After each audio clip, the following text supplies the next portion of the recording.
Yeah, yeah. Making her way to the mic. They start dimming the lights. You start feeling alright. From Birmingham, home of the Teddy Longs and the Ruben Studders. More once you discover. For all of the lovers, Whitney Houston and Roman Reigns. For all of the lovers, and Mickey James and Marvin Gaye. For all of the lovers, and Sasha Banks, Janelle Monáe, Silk, Sonic, and Paige. Allow me to say, look, I just found a place, sweet escape. Every one of us, I was kinda late, I just made it off the struggle bus. Walking by the fate, cause I know it's right in front of us. Yo, I ain't with the hate, gotta focus on what's great. Ladies and gentlemen, Steph Hardy is on the air. Had to drop a couple bars just to make you all aware. So, sit back, relax, enjoy the show. You know I go by Joe or the rest of the flow, yeah.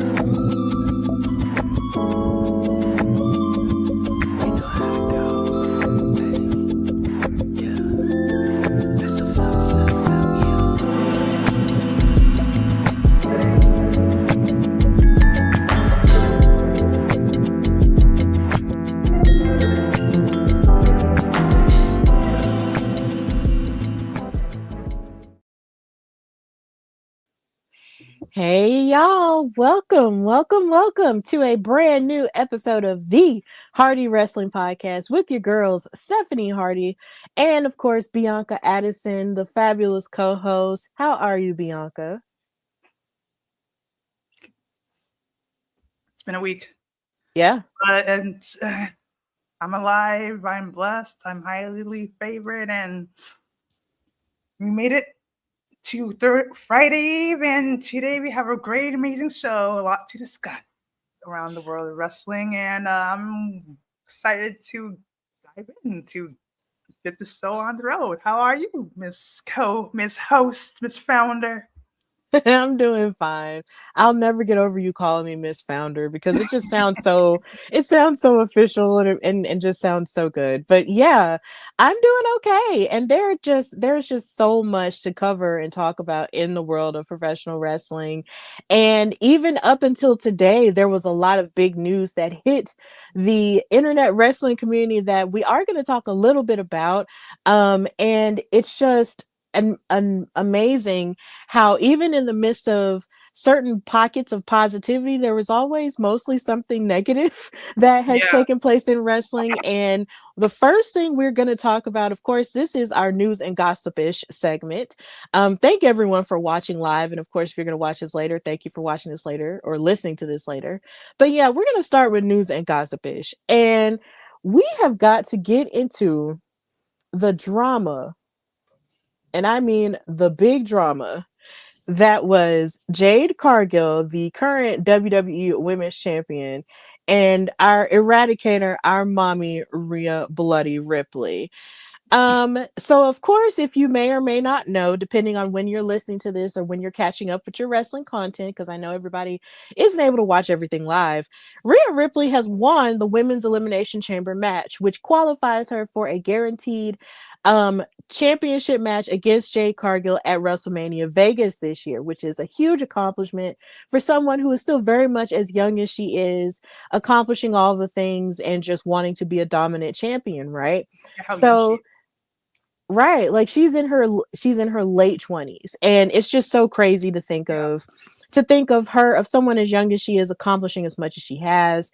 And you can talk about until the cows come home all the discourse about how much you feel like she should or should not have and all of the above, but the fact remains is that Rhea Ripley is a star. Yes. And that's just the truth.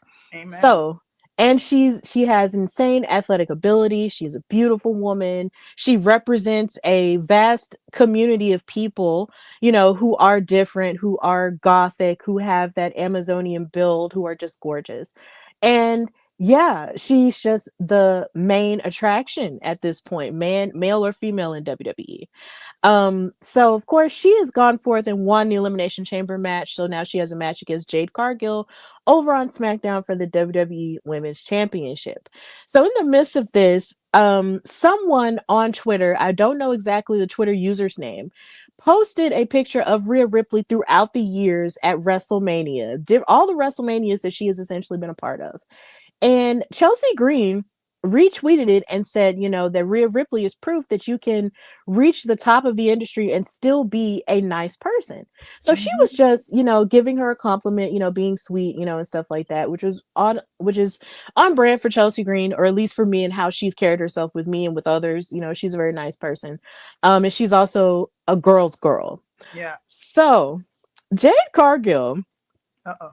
being the ultimate bad girl that we know her to be, very confident, very brash to some people, retweets it and basically says that she feels like, you know, that Chelsea was just being fake, and, you know, and saying that, you know, Rhea really isn't all that she's cracked up to be, and it was just taken completely, you know, out of left field, and everyone decided to jump in and say, look, like, this isn't that. Jade, you're doing too much. Like, this isn't what this was. Even Piper Niven, who was a part of the Secret Harvest with Chelsea Green, chimed in and basically tried to defend Chelsea, defend Rhea, and all the things. But it low-key felt like Jade in the moment was just trying to, you know, generate heat online, and not be, you know, or not try to like dig at her for the sake of digging at her on a personal level. But everyone took it the way they did, and even Rhea posted an Instagram story saying that her and Jay Cargill are not friends, and that this was not the right moment to try to break the fourth wall. And this left a lot of people speculating, will these two be able to work together? Which is a conversation that keeps coming up, whether it's WrestleMania season or just whenever two wrestlers get into it, whether it be online or even behind the scenes. And they're just like, oh my God, like, will they be able to work together? Will we see a shoot fight? Will they, you know, beat each other, you know, to death, and all of the above? And even Natalia chimed in, Natty chimed in on Busted Open Radio, saying that a lot of the time, you know, you might not like the person that you're working with, but you can still find a way to find that balance of still, you know, putting on a great match with them, regardless to how you personally feel about the person, Yeah. or the other athlete across from you. Because it's all about, you know, putting on a great show and also just making each other safe. And it's so interesting how this is happening almost a year removed from all the stuff that happened with Tiffany Stratton and Charlotte Flair. It draws a lot of those comparisons, and they have been discussing that online. When I saw all of this happening, I was low key just really sad, because I'm just like, why is there fighting? Um, because the person in me who isn't, you know, confrontational and tries not to fight a lot of the time, just doesn't like watching other people fight or disagree in such a way, because in my mind I'm just like, both of these women are so amazing, you Yeah. know, both of you are so amazing in your own unique ways. Why can't you love each other? But everybody isn't like that, and everybody isn't built that way, and I completely understand that everybody has different experiences. But for me, I'm just like, why can't y'all just love each other? It's a sister. Are But people you know, saying, oh, it's a word? it's, you know, and a lot of people are wondering whether or not it's a work. You have different sheets like PW Insider saying that it isn't. You have Yeah. Wrestling Observer Radio who are saying that it might be a work. There's a lot of different people chiming in saying different things, but the only people who truly know the truth are the women in this Yeah. picture. And we are definitely going to see how this rivalry is going to play out starting tomorrow on SmackDown. Well, So what Jay did, I'm sorry, what Jay did, I don't know, it was kind of like a Gunther move. He would have done something like that and cause a lot of what's the right word? drama. Drama, discourse, commotion, Anger, stoking the anger. fire. Yeah, same with Becky Lynch. That's such a, I don't know, that's such a heel move to do. Mm-hmm. Just to get, because you know we're on the road to WrestleMania. The champ needs to do something to get tracked. No, I'm not shading Jade at all. This is Not like at all. not at all. That's something. I mean, I wouldn't want to say it's typical, but that's something wrestlers and heels do, especially especially when we're on road to something as huge as WrestleMania. Now, I'm excited to see how things turn out with both of them in terms of the fight, the promos, especially the promos. Maybe the fight, the all those iconic fights in the middle of the arena, all that. I'm looking forward to that. I can see it. I can see it. I like them. They both have.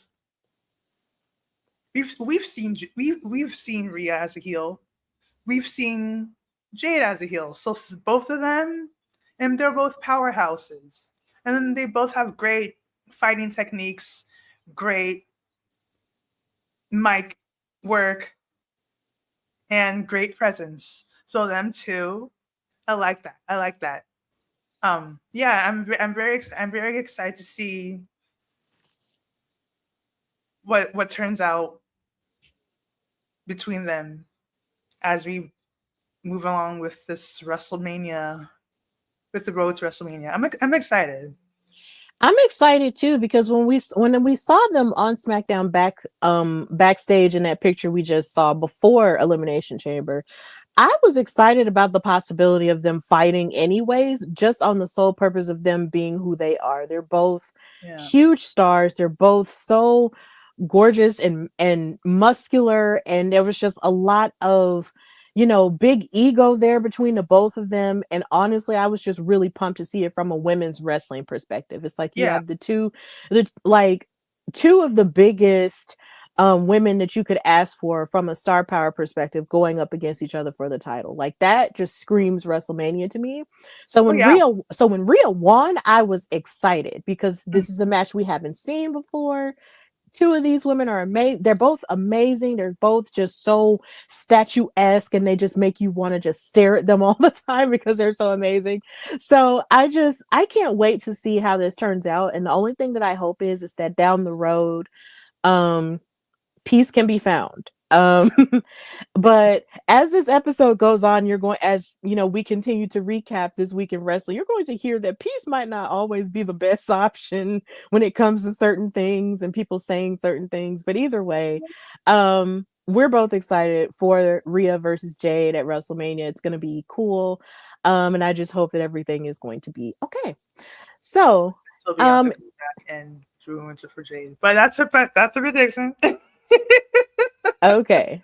So, and we do wish Bianca the best because she has been sharing her rehab journey, and it's not been the easiest, but we do hope that she doesn't give up and just continues to work her way back to us because we miss her so much. So today, in wrestling news, we heard about a shakeup that happened in I know the writing is small, but we had a shakeup when it comes to the WWE writers' room. It's so interesting. Offline, me and Bianca were talking about WWE Unreal and how it sort of gives you a behind the scenes look at what goes on with planning storylines and matches for different programming and stuff like that throughout the year.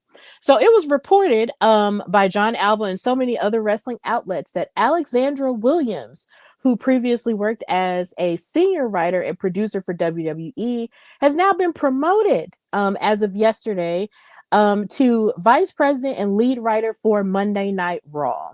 She is a woman. And seeing this news made me so happy because, oh my God, a woman as the lead writer for Monday Night Raw, the flagship show. Like, that is just one of the most amazing pieces of news that you could hear during Women's History Month, but here as a whole. And I had seen her face a little bit, on the first season of Unreal, but she really didn't speak all that much. But they did show her sort of running about backstage as Raw was making the move to Netflix. So the idea that this has happened during this month and during a time in which fans online are pushing for more female representation behind the scenes, this was a breath of fresh air. This was really awesome to hear and to see. So I'm really wishing the best for Alexandra Williams, and I can't wait to see what she comes up with. And I hope a lot of it is very modern and not necessarily just contrived and very old school like we have seen in the past, because it's like I was talking about on Unreal, there's a lot of men. There's a majority of men in that room, and also a majority of white men in that room. And the world deserves, and I feel like wrestling deserves to reflect the various and diverse backgrounds that it actually holds. Yes. So the idea that we have a woman, working back there, and also there is a black man whose name escapes me right now, charged to my head, not to my heart, who does work for the writing team as well. So Oh, this is wow. really cool, and this also gives hope to those who might want to work for WWE, and write for them. It's so amazing what you can do, when you work hard and be yourself. So big ups to Alexandra Williams for that promotion. Yeah, Like, I'm so excited to see what stories we get out of this. So me Bianca, too. how does this make you feel? This is the first time I'm hearing about this, and I'm very, very, very ecstatic, very elated. This is, like you said, this is progress from, because I've seen how it was back in the day when it was not fair to us women in terms of like both in the ring and behind the scenes. Woo! Oh my gosh, that's amazing. Ugh. And especially, like I said, during, like you said, and again, like you said, during Women's History Month of all months, we're moving forward slowly, but the job isn't done. We Yeah. still have so much work to do as a society, allowing more women know, like, if you don't like we should they should, and I this is a I again I like I am aware, like, this is like a men's world. Like, who says that women can't be in a man's world? We can do when you can, like, this is proof that women can do what men were um or I wouldn't want to say position, but uh built to do, Mm-hmm. in a way. I hope I'm making. I hope I'm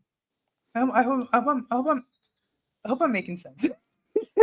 No, you are making sense. Like, honestly, the way that I feel about it is that I feel like ultimately, as a feminist, I feel, and also as a womanist, because I am a black woman, I feel like women can do anything that men can do, if not better, Yes.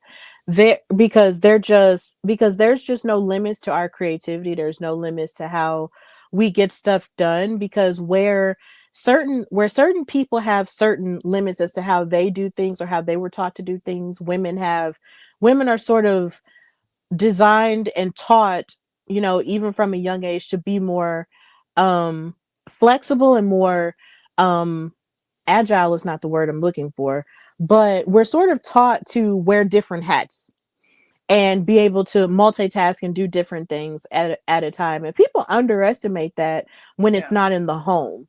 But Mm. when it's anywhere else, it can be just as potent and just as powerful. And we've proven that our voices and our athleticism and every piece of work that we put into things, whether it be twice as much or three times as much, depending on what your female journey is, we can prove that we can step up and even surpass men when it comes to anything that we do.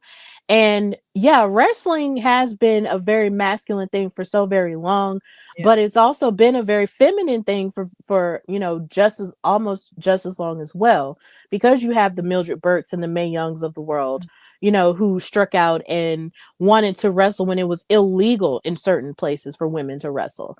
And it's just so much more that's happening, not only from an athletic standpoint, but also from an intellectual standpoint. We're wanting to see more women interviewers. We're wanting to see more women writing and crafting the stories, as we're seeing in this situation here with Alexandra Williams. Um, and we're wanting to see more female producers of matches, like Molly Holly, like the Jazzes of the world, or like the Mickey James of the world, who want to work backstage and craft and tell stories in that way. So it is happening slowly, but it is happening surely. And it does give me hope Yes. that, somewhere down the line, it'll be more normalized to see women in places where men are. So it's cool. I really like this piece of news. It was really amazing to see, in a really good breath of fresh air. This makes me think Um, about AJ's stance to Stephanie McMahon with the give divas a chance. That Mm-hmm. give divas a chance hashtag.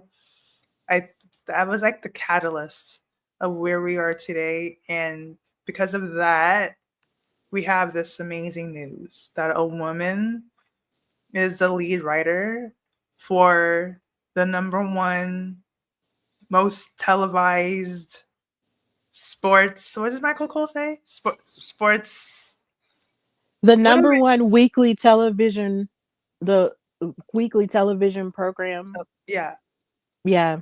along the He lines of that. doesn't he doesn't really say it much anymore because I it's don't know. different, because it's, because it's Netflix. But yeah, I get what you're saying. I remember because at one point I had it memorized. I think it was the number one weekly episodic television show on the planet or That something makes like sense. that. Something like Yeah, that. like I had it memorized at one point because Michael Cole is the king of doing stuff like that. Like I admire him so much. Ugh. But yeah, like it's really great, and hopefully at some point, even on commentary, we'll see more women too. Hint, hint. We'll get into that later. But that's a little bit of news and gossipish that I did want to talk about because, of course, there is so much in wrestling that we do need to discuss this week. So we're going to get into what I and Bianca liked in wrestling this week. I know it says Steph. We're going to update it. Please stay tuned. We're going to get it updated. I promise. I promise. I'm not just here being a butthole. We're going to update it. So we have to get into Elimination Chamber. Oh, honey. Elimination Chamber was a ride and a half. So of course we're gonna start with the women first. Rhea Ripley wound up winning the whole thing. In terms of predictions, I predicted she was my number one prediction for having won the thing. If you want to go back and listen to that HWP extra episode where we did our predictions, I predicted that Rhea was gonna win the whole thing, but I did want to give flowers to Bianca's prediction, who was Raquel Rodriguez. Oh, Um, During her performance, I thought about you heavily, Bianca, because I was just like, you know what? She could win this thing. I know. Bianca might be hitting on something here because she really did a good job in this match. She was the MVP here. She was picking people up, throwing them all over the place. She was even making jokes from her chamber, and she made a TikTok video about it. It was hilarious. Like she really was like a funny and dominant star within this match. So, and she even was so cool that she even covered, like, I believe it was Kiana James and Asuka at the same time and eliminated them both. Like, that was pretty amazing stuff. So in my heart of hearts, if she had won this match, I would have loved it for you, Bianca, but I would have also loved it personally. But she did not win, but she did put forth a great effort, and I'm pretty sure this effort led to the opportunity that she got on Raw, which we are going to get into. But be Bianca, how did you feel watching your pick go so ham in this match, even though she did not win? I was so happy with the progress until she got eliminated. But Rhea is my second choice. So technically, I was like half right. Yes. but I get it. She put on real. Oh my gosh! I knew. I expected nothing less from Raquel Rodriguez. She put on one hell of a show. My gosh, her presence. Oh my goodness. I see great things for her. I really do. I can't wait to see what's next for her. Definitely will. She has a championship in her future. She reminds me of Damian Priest in a way. I don't know. Just look at the way she's like. I don't know. Just the way she's standing in her presence. I don't know. Just I don't know. It reminds me of Damian Priest, and I like it. You know, her and Damian Priest. I'm sorry, I can't talk. Her and Damian Priest, forgive me, would make a killer mixed tag team. They really would. I understand that Damian loves Rhea and their brother and sister as the Terror Twins, but I swear, if all three of them created a faction, that would be absolutely nuts. That would do numbers. So I definitely see the vision, Bianca. I see it. Don't start with the vision now. Look, we'll get there. But as we move forward, we also have to talk about and send our congratulations again, because I did this on the WoW show with Katrina. We must congratulate AJ Lee for winning the Women's Intercontinental Championship in her hometown by marriage Yes. of Chicago. She Come on. defeated Becky Lynch. And it looked bleak for a little while. I'm not gonna lie, because like I had mentioned in the prediction show, Becky is just so crafty and she just loves to cheat and just be so, you know, mean and just try to cheat. Like she tore off the turnbuckle cover and tried to cheat that way, even though it wound up biting her in the butt. She even kicked Jessica Carr in the face and knocked her out Now and she tried to pissed me be off. illegal. Like she tried so many ways to try to keep that IC title. Like I said, like she's just very cagey and desperate. But AJ Lee did a phenomenal job in that match and basically proved that just because you've been away doesn't mean that you haven't been polishing the muscles and polishing the gears. And she kicked ass in this match. And I was so happy that she won the women's IC title. A title, here again, that did not exist previously when she was there. That's So amazing. now she's basking in the afterglow of the house that she helped build when it comes to women's wrestling in WWE. So this is an amazing accomplishment for her. I was over the moon. I screamed out loud. I was just so Yeah. happy. A I was tear, so pumped. a tear streamed down my eye. Oh my god, it was Bianca, you I smiled. cried. Yeah, Oh, I smiled the whole time. I was smiling. I was like, yes. Oh my god, I teared up. I was happy. I'm really happy. I knew she yeah. would win, I'm. but when it, Mhm. when the icing when the deal was sealed and she won, I was worried because Jessica Carr got me frustrated and she gave me anxiety. Oh my gosh, like with all the foolishness and all the antics that were Yeah. going on. Oh my god. I got a But little I don't feel like it was really all Jessica's fault. It was really yeah. Becky and her just trying to direct traffic around her chaos. So I really don't think it was Jessica's fault. But we do need to discuss Jessica Carr though. Because I also wanted to just share this because a lot of people online were sharing the pictures of AJ when she first won the Divas Championship, which Her. ironically was in Chicago. She won that title off of Caitlyn, who's Yes. known by her real name Celeste Bonin.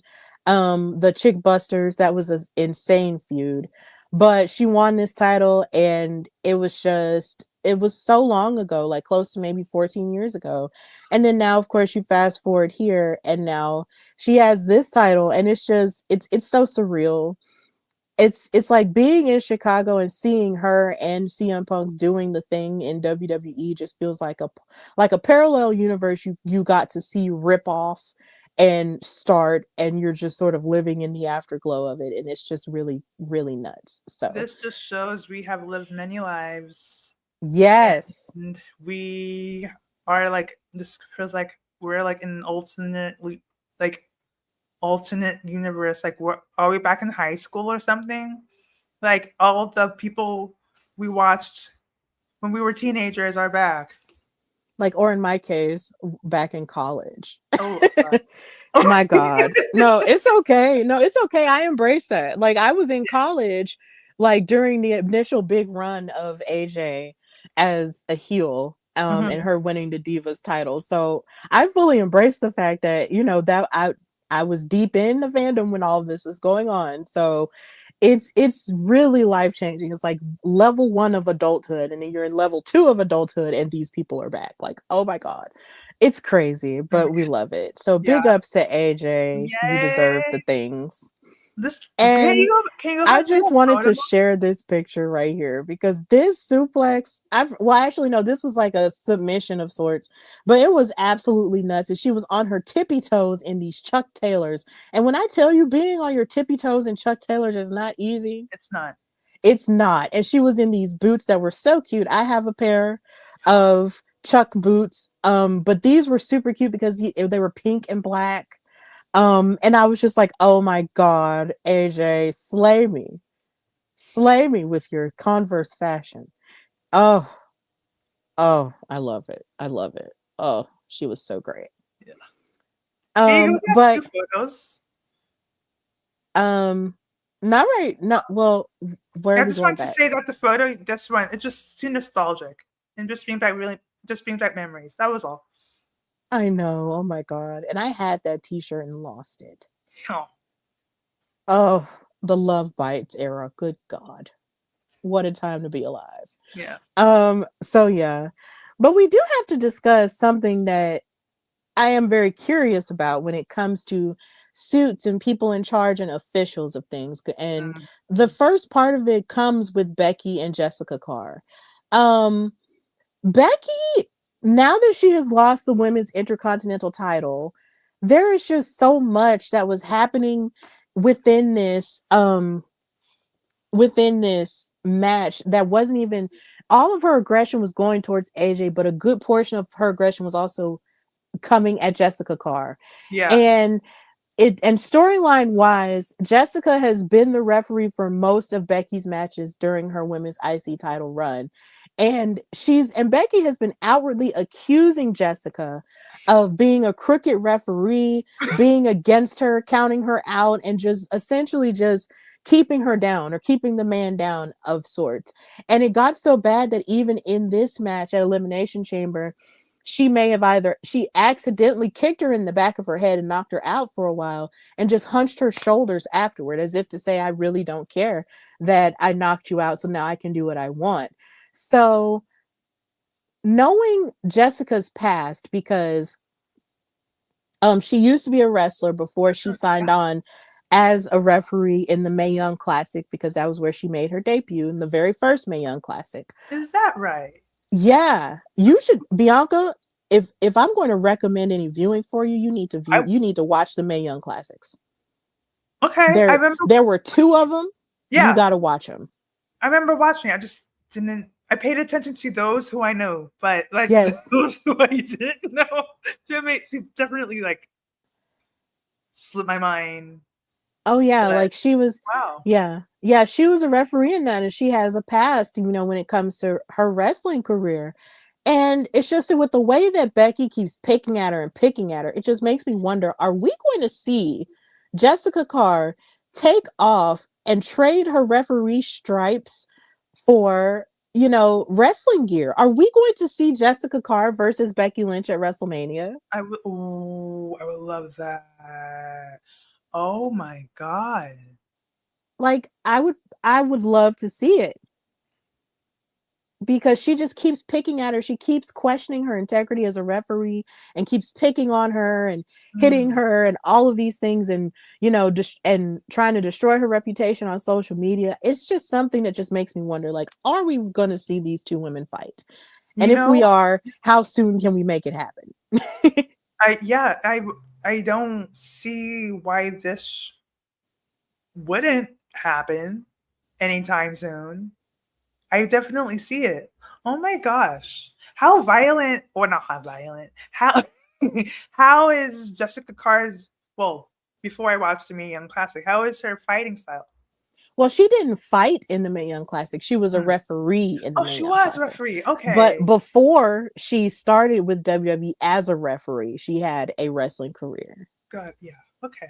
So it wasn't, so she wasn't wrestling in the Mae Young Classic. Okay. But it's just the principle of having that in the back of your mind, and wondering if she would pull that out in order to teach Becky a lesson. I would love that. Oh my gosh. Like a Pat McAfee. Yeah. I would love that very much. Yeah, it would be killer. So we are definitely supporters of Jessica Carr here on HWP. So if she wants to fight Becky, we will root for it to happen. Yes. So yeah, Becky no longer the women's IC champion. So yeah.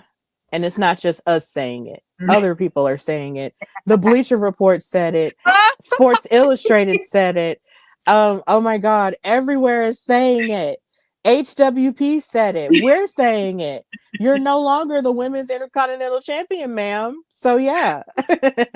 Watch her retweet this and like give me like an all caps, like if that happens, I will cry tears of joy. I will cry tears of joy if that were to happen because because even though she's not like, even though I love the four horsewomen down, Me too. like I love them all, but and I know Mercedes is my absolute favorite out of all four of them, but I do have a soft spot in my heart for Becky always. So if she did that, I would be over the moon. Becky, come on, we met and we I love you here, so come It on. would be iconic. It would be so iconic. And I feel like, look, it would be, I wouldn't stop talking about it. It would be so great. So, yeah. And moving on and talking about the men of Elimination Chamber, we saw the debut, the WWE debut of Danhausen. Very evil. Very, very evil, very cool, debut. Um, we saw the crate. They opened the crate, and out of the wooden casket came a lot of funny, cute dancers. It looked like they could have fit in on Beetlejuice. Rest in peace to Catherine O'Hara. Oh my God, like they really just came out of there and started dancing, and boom, it was Danhausen. And online, there were a lot of people who were upset that Yeah. they were angry that it was Danhausen. They were like, oh my God, why wouldn't it be, this and such person? Or, this is a waste of time and this wasn't worth all of this. But here's the thing. In AEW, Danhausen, in the beginning of his AEW career, he was a very comedic character. He would always go around cursing people like he did on Monday, which we will get to.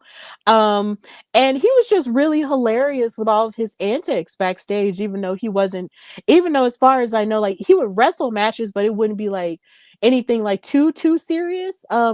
But it would still be, very substantial work, and he was just very funny. And with him cursing people with that kookiness, I think there is definitely a place in WWE for it, because for God's sakes, we still have R-Truth. Yeah. We have Joe Hendry. Like we have, the El Grande Americanos, running around, being all kinds of ridiculous and goofy. I mean, oh my God, like get a grip. It's okay to have more silliness in wrestling, honestly. And quite frankly, I'm happy that Danhausen is in WWE, because he's just funny. And I'm a goofball. Like if you know me personally, you know that I am an absolute goofball and I love to laugh at things and crack up at things and make jokes. So I'm happy Danhausen is here. His t-shirt on WWE Shop it actually shot up to #1. Since he made his debut. So I feel like this was a great move for him. He's gonna get the bag and be silly. He gave Michael Cole a jar of teeth. So, it's very creepy, it's very macabre, but it's also very silly. And I'm here for it. So let's just not take everything so seriously when it comes to wrestling. I feel like there should be room for fun. I agree. So I didn't know who he was, and I mean, actually, I the only reason why I know who he is because I follow CM Punk and I see them together all the time. I did not know he was on the AEW. How long was he there? Oh my God. Oh, he was there for a while. Like, I don't know the amount of years right now, but he was on there for a long while. Not from like the very beginning, but he was there. He was there long enough for you to think that to basically make it seem like he wasn't a pillar of AEW, but he really could have been, I feel. And I feel like in the later years, there wasn't a lot of emphasis placed on him anymore. I don't know what the situation was with that, and I don't want to, step on any toes with that. But for a while, you really wouldn't see him that much. So when the rumors were running around that he could possibly come to WWE, I was like, oh, that's interesting. Did you So see that? yeah. So here we are, Yeah. and he's here, and it's gonna be goofy and it's gonna be fun. But I really feel like us wrestling fans, especially with the world that we're living in now, we need more laughter. When all this happened, I got very confused, and then all of that commotion happened, and I was still confused, but then I loved it, and then I saw um at Queen of the Ring, her reaction, and she said how campy it is. That made me Yeah. enjoy it because I love camp. I love the stupid. I love the ridiculousness. I love the ridiculous. I love the dumb humor.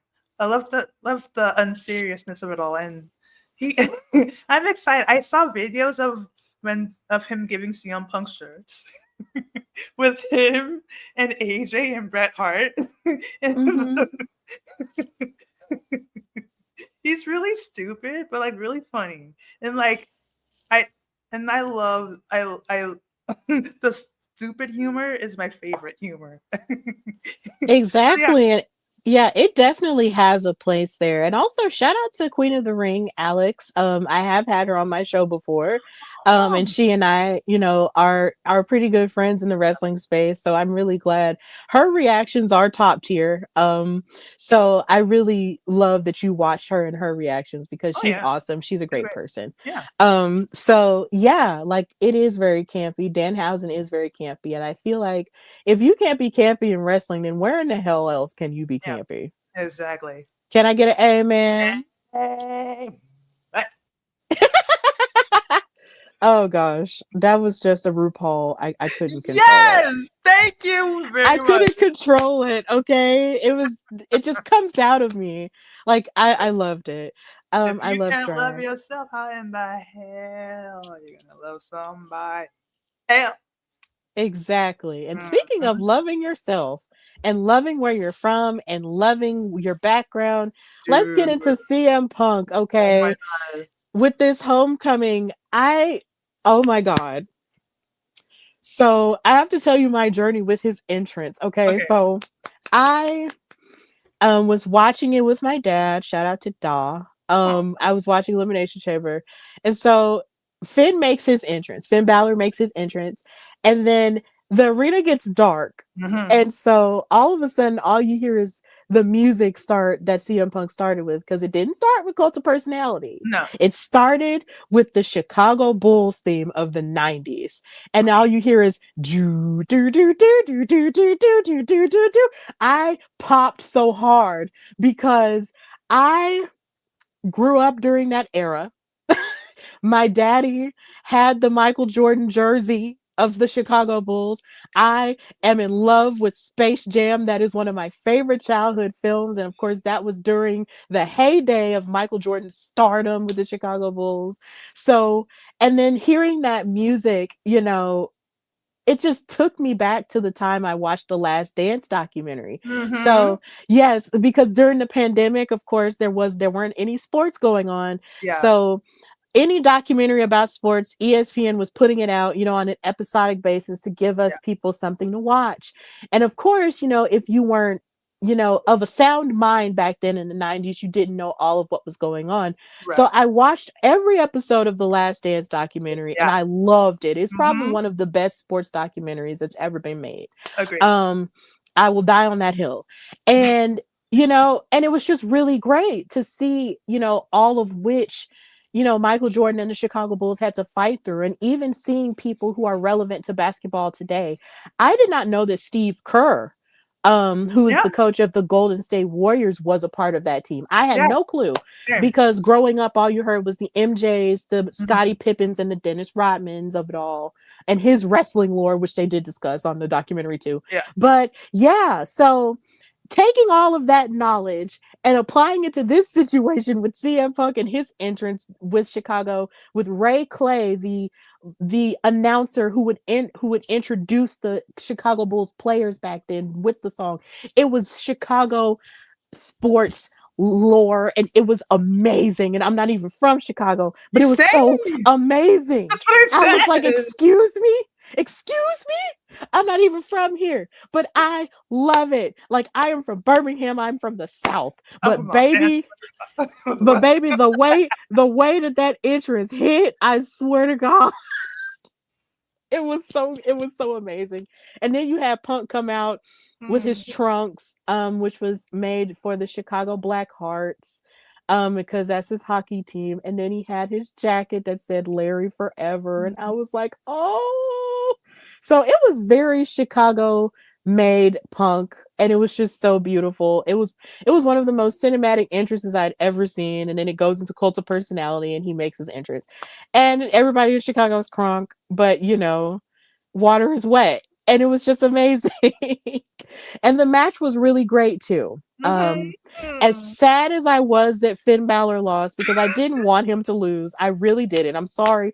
I just said all that nice stuff about CM Punk, and I love CM Punk now, but I wanted Finn Balor to win because I just didn't want to see him lose another opportunity at the championship. I just did it, but it's okay because we have Punk and he won, and now we're going towards Raw and all the craziness. But either way, this was an amazing moment. I have watched this entrance back so many times. Because it's like my sports. I love it when sports and wrestling marry and become a thing. And Yeah. as a person who had just gotten back fully into sports over these last few years and seeing it show up in wrestling, it just feels like a double hug. Yeah. So I love it. I loved it so much. It was so beautiful. And I'm not even from Chicago, Dang, that's what I but said. Oh my god.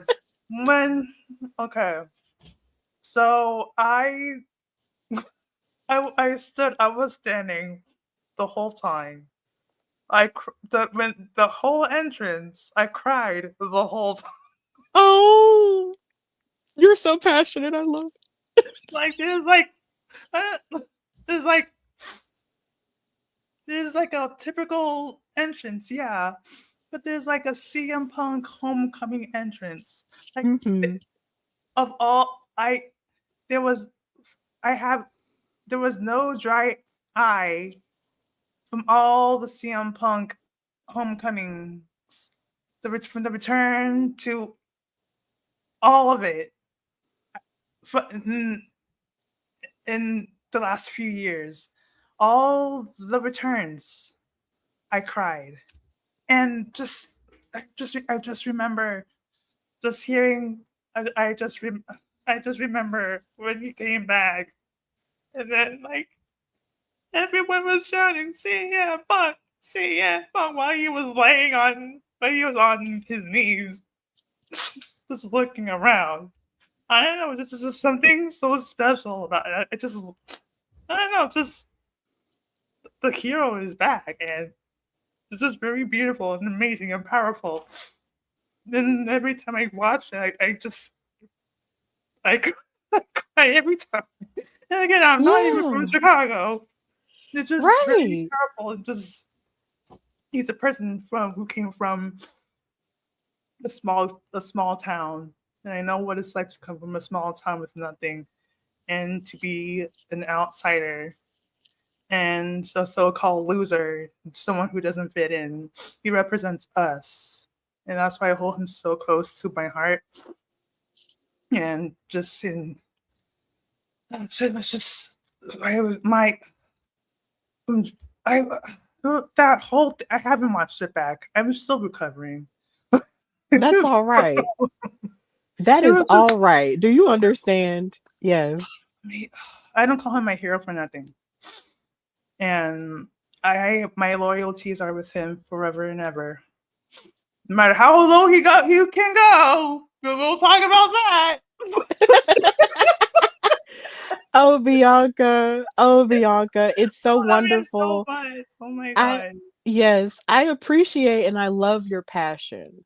And I just love how much you love him. Like, and I understand that because it's just like he represents so much. And I love how you mentioned his AEW return, right? Yeah. Because that's a part of his lore. And you crying right now reminds me of the guy who was crying in the audience when he came back. And it was Yeah. that serious.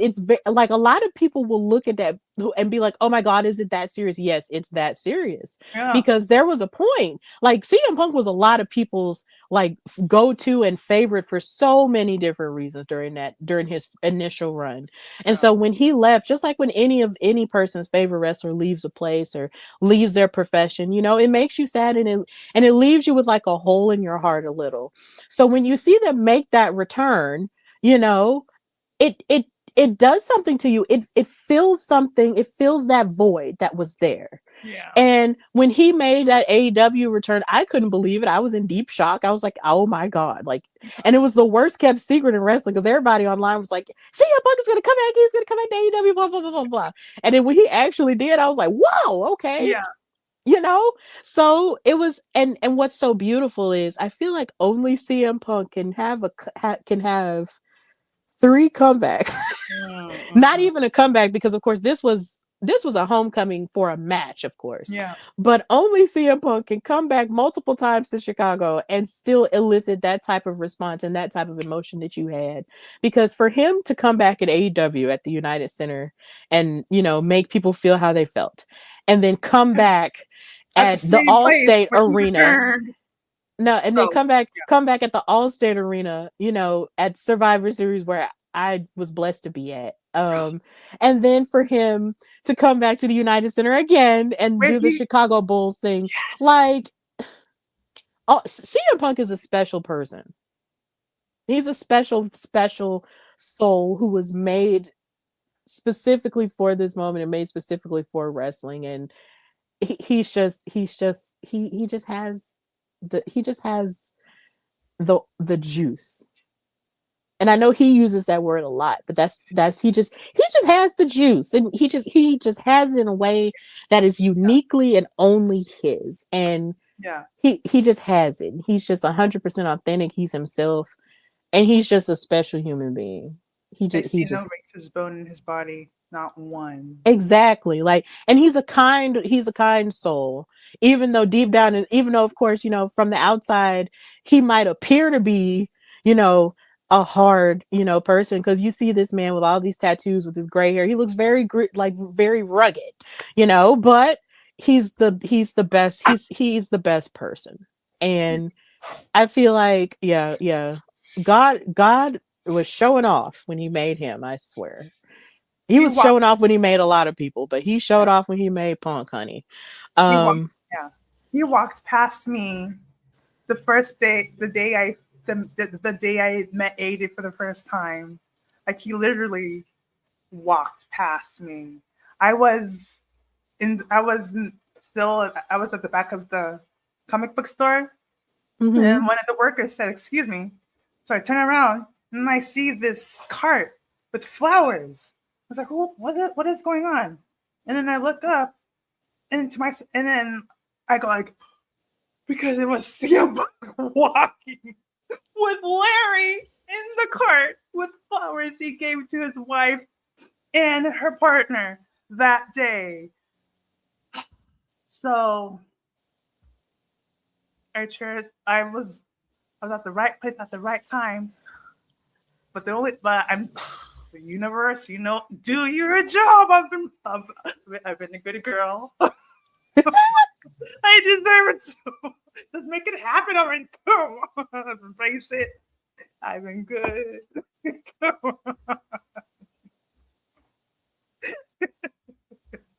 Did you freeze? She froze. No, I Oh, didn't freeze. I was listening to you, and I I was letting you tell your story. I didn't freeze. I'm fine. I'm just listening. I'm sorry. And I was scratching my foot too, so I was like, but yeah, I was distracted. But yes, it's just I'm sure you'll meet him at some point. It has to happen. But yeah, CM Punk had that special moment. He retained the World Heavyweight Championship, and not only, you know, did he retain the title, he got to celebrate with AJ afterward, with both of them holding their titles in the air. Which, here again, as we're speaking about things that happened in the past, you know, it seems like, you know, only years ago, where they were just alluding to dating each other, you know, and not really outright saying it, even though, you know, everybody online kind of just speculated and kind of knew. But, you know, it was sort of like something that they alluded to, whereas now they were able to be out in front with their love in WWE, where they met, and hold titles together. Like, that is special. They're why I'm Like, never settle. They are, seriously, like, I see their love. I'm like, that's it. That's the blueprint. Like, I deserve what they have, and I won't. They're amazing. I love them. Just why I won't stop. mhm. I won't settle. I won't be desperate. because Yeah. he's like he showed me what a man is supposed to look like. He showed me what love is supposed to look like. And yeah, I love that for them so much. And they give me hope. They really do. Hmm.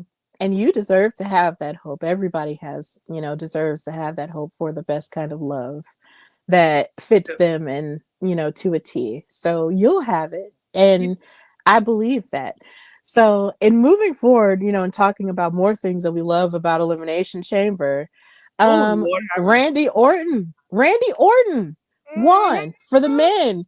And that was just, and I was not expecting that at all. What? Girl. I no shade, because I love Randy Orton down, and I love Randy Orton, like, seriously, but I did not peg him to win the Elimination Chamber match. I did it.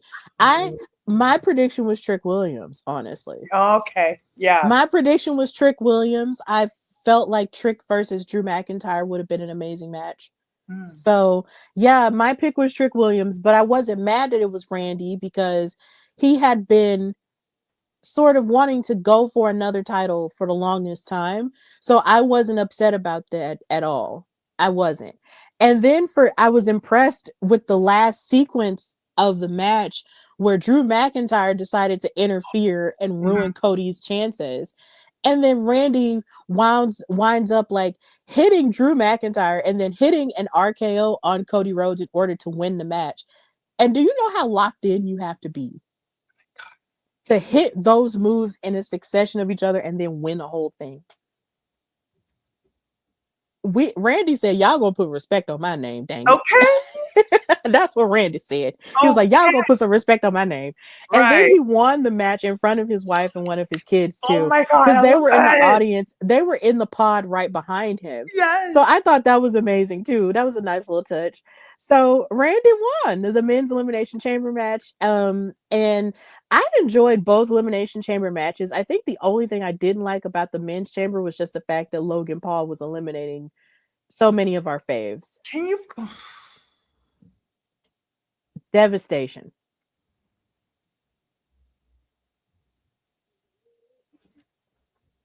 Pure devastation. When Logan Paul when he eliminated Trick and Javon and then LA, I was just like, bro, what type of voodoo hoodoo does this man have? I mean, of course, I'm sorry. Well, he's white. He shouldn't have that. I'm sorry. That was crazy. But what type of juju, there we go, does he have to where he could just be eliminating our faves like this? Like, I was just so upset. But then the best part about it was when Trick, Javon, and Cody jumped him. Yes. That was so funny for me. I was just like, this is very satisfying. But I was just so upset. Part of all was what came after all that. Oh yes. We gotta talk about Seth. Yes. Ruining the chance for Logan. Oh, now I was joking. God. I was joking every week and saying that I felt like the masked man was Shawn Michaels because I just felt like a Shawn Michaels return one more time would have just healed me, because I'll eternally love Shawn Michaels. I'm sorry, but that was just a joke. I know it wasn't Shawn Michaels. I know he hasn't been active in the ring. I know this. I know he works out at NXT, but that was just a joke I would make. I was like, the masked man is Shawn Michaels, and that just would have been fun. But no, it was Seth Rollins, and he revealed himself, and then Paul Heyman was shook as all get out. But yeah, Seth Rollins attacked them and stopped Logan Paul from winning, and he was eliminated by Cody Rhodes. And I was so happy that this happened, and everybody in the arena was screaming their heads off for him. And yeah, Seth Rollins is back. He's healed, and it'll probably be a minute before we see him on ESPN talking about football again. But he's back, and I was very pumped about this. Same. Oh my gosh. Yeah. That reminds me of when the Undertaker lost a streak. Oh God. Help. I said, Seth, thank you for your service. You did the Lord's work. Oh, he Oh, really did. oh Cause my god, I was getting so much.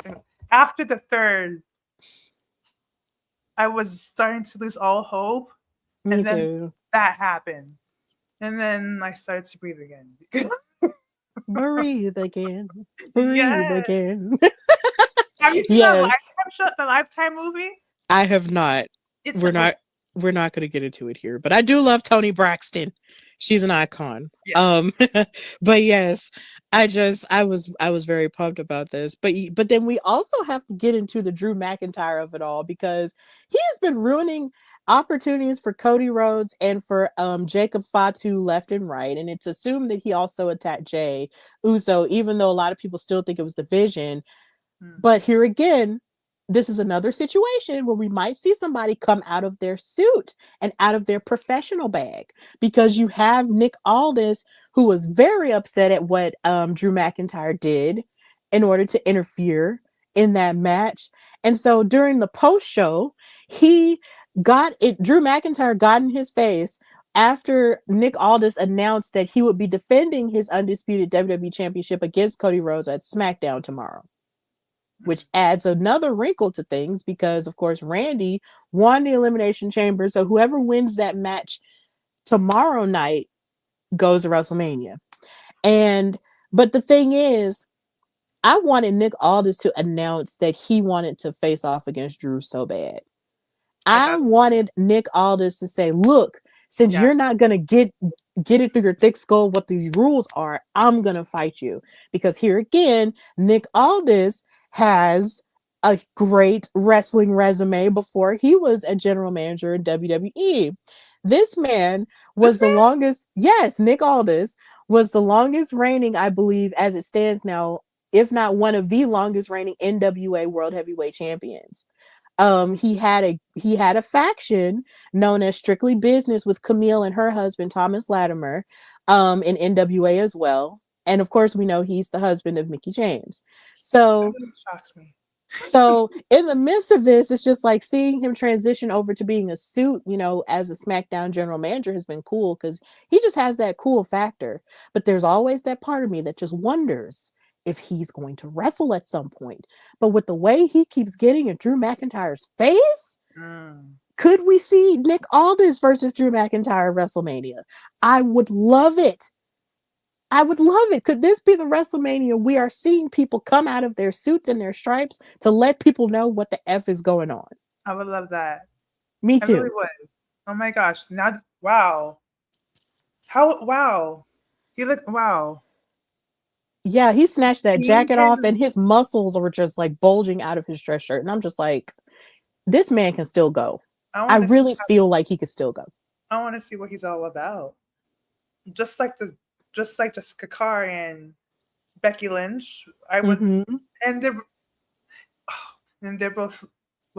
I mean, obviously they're both women, and obviously they're both, Yes. and they both.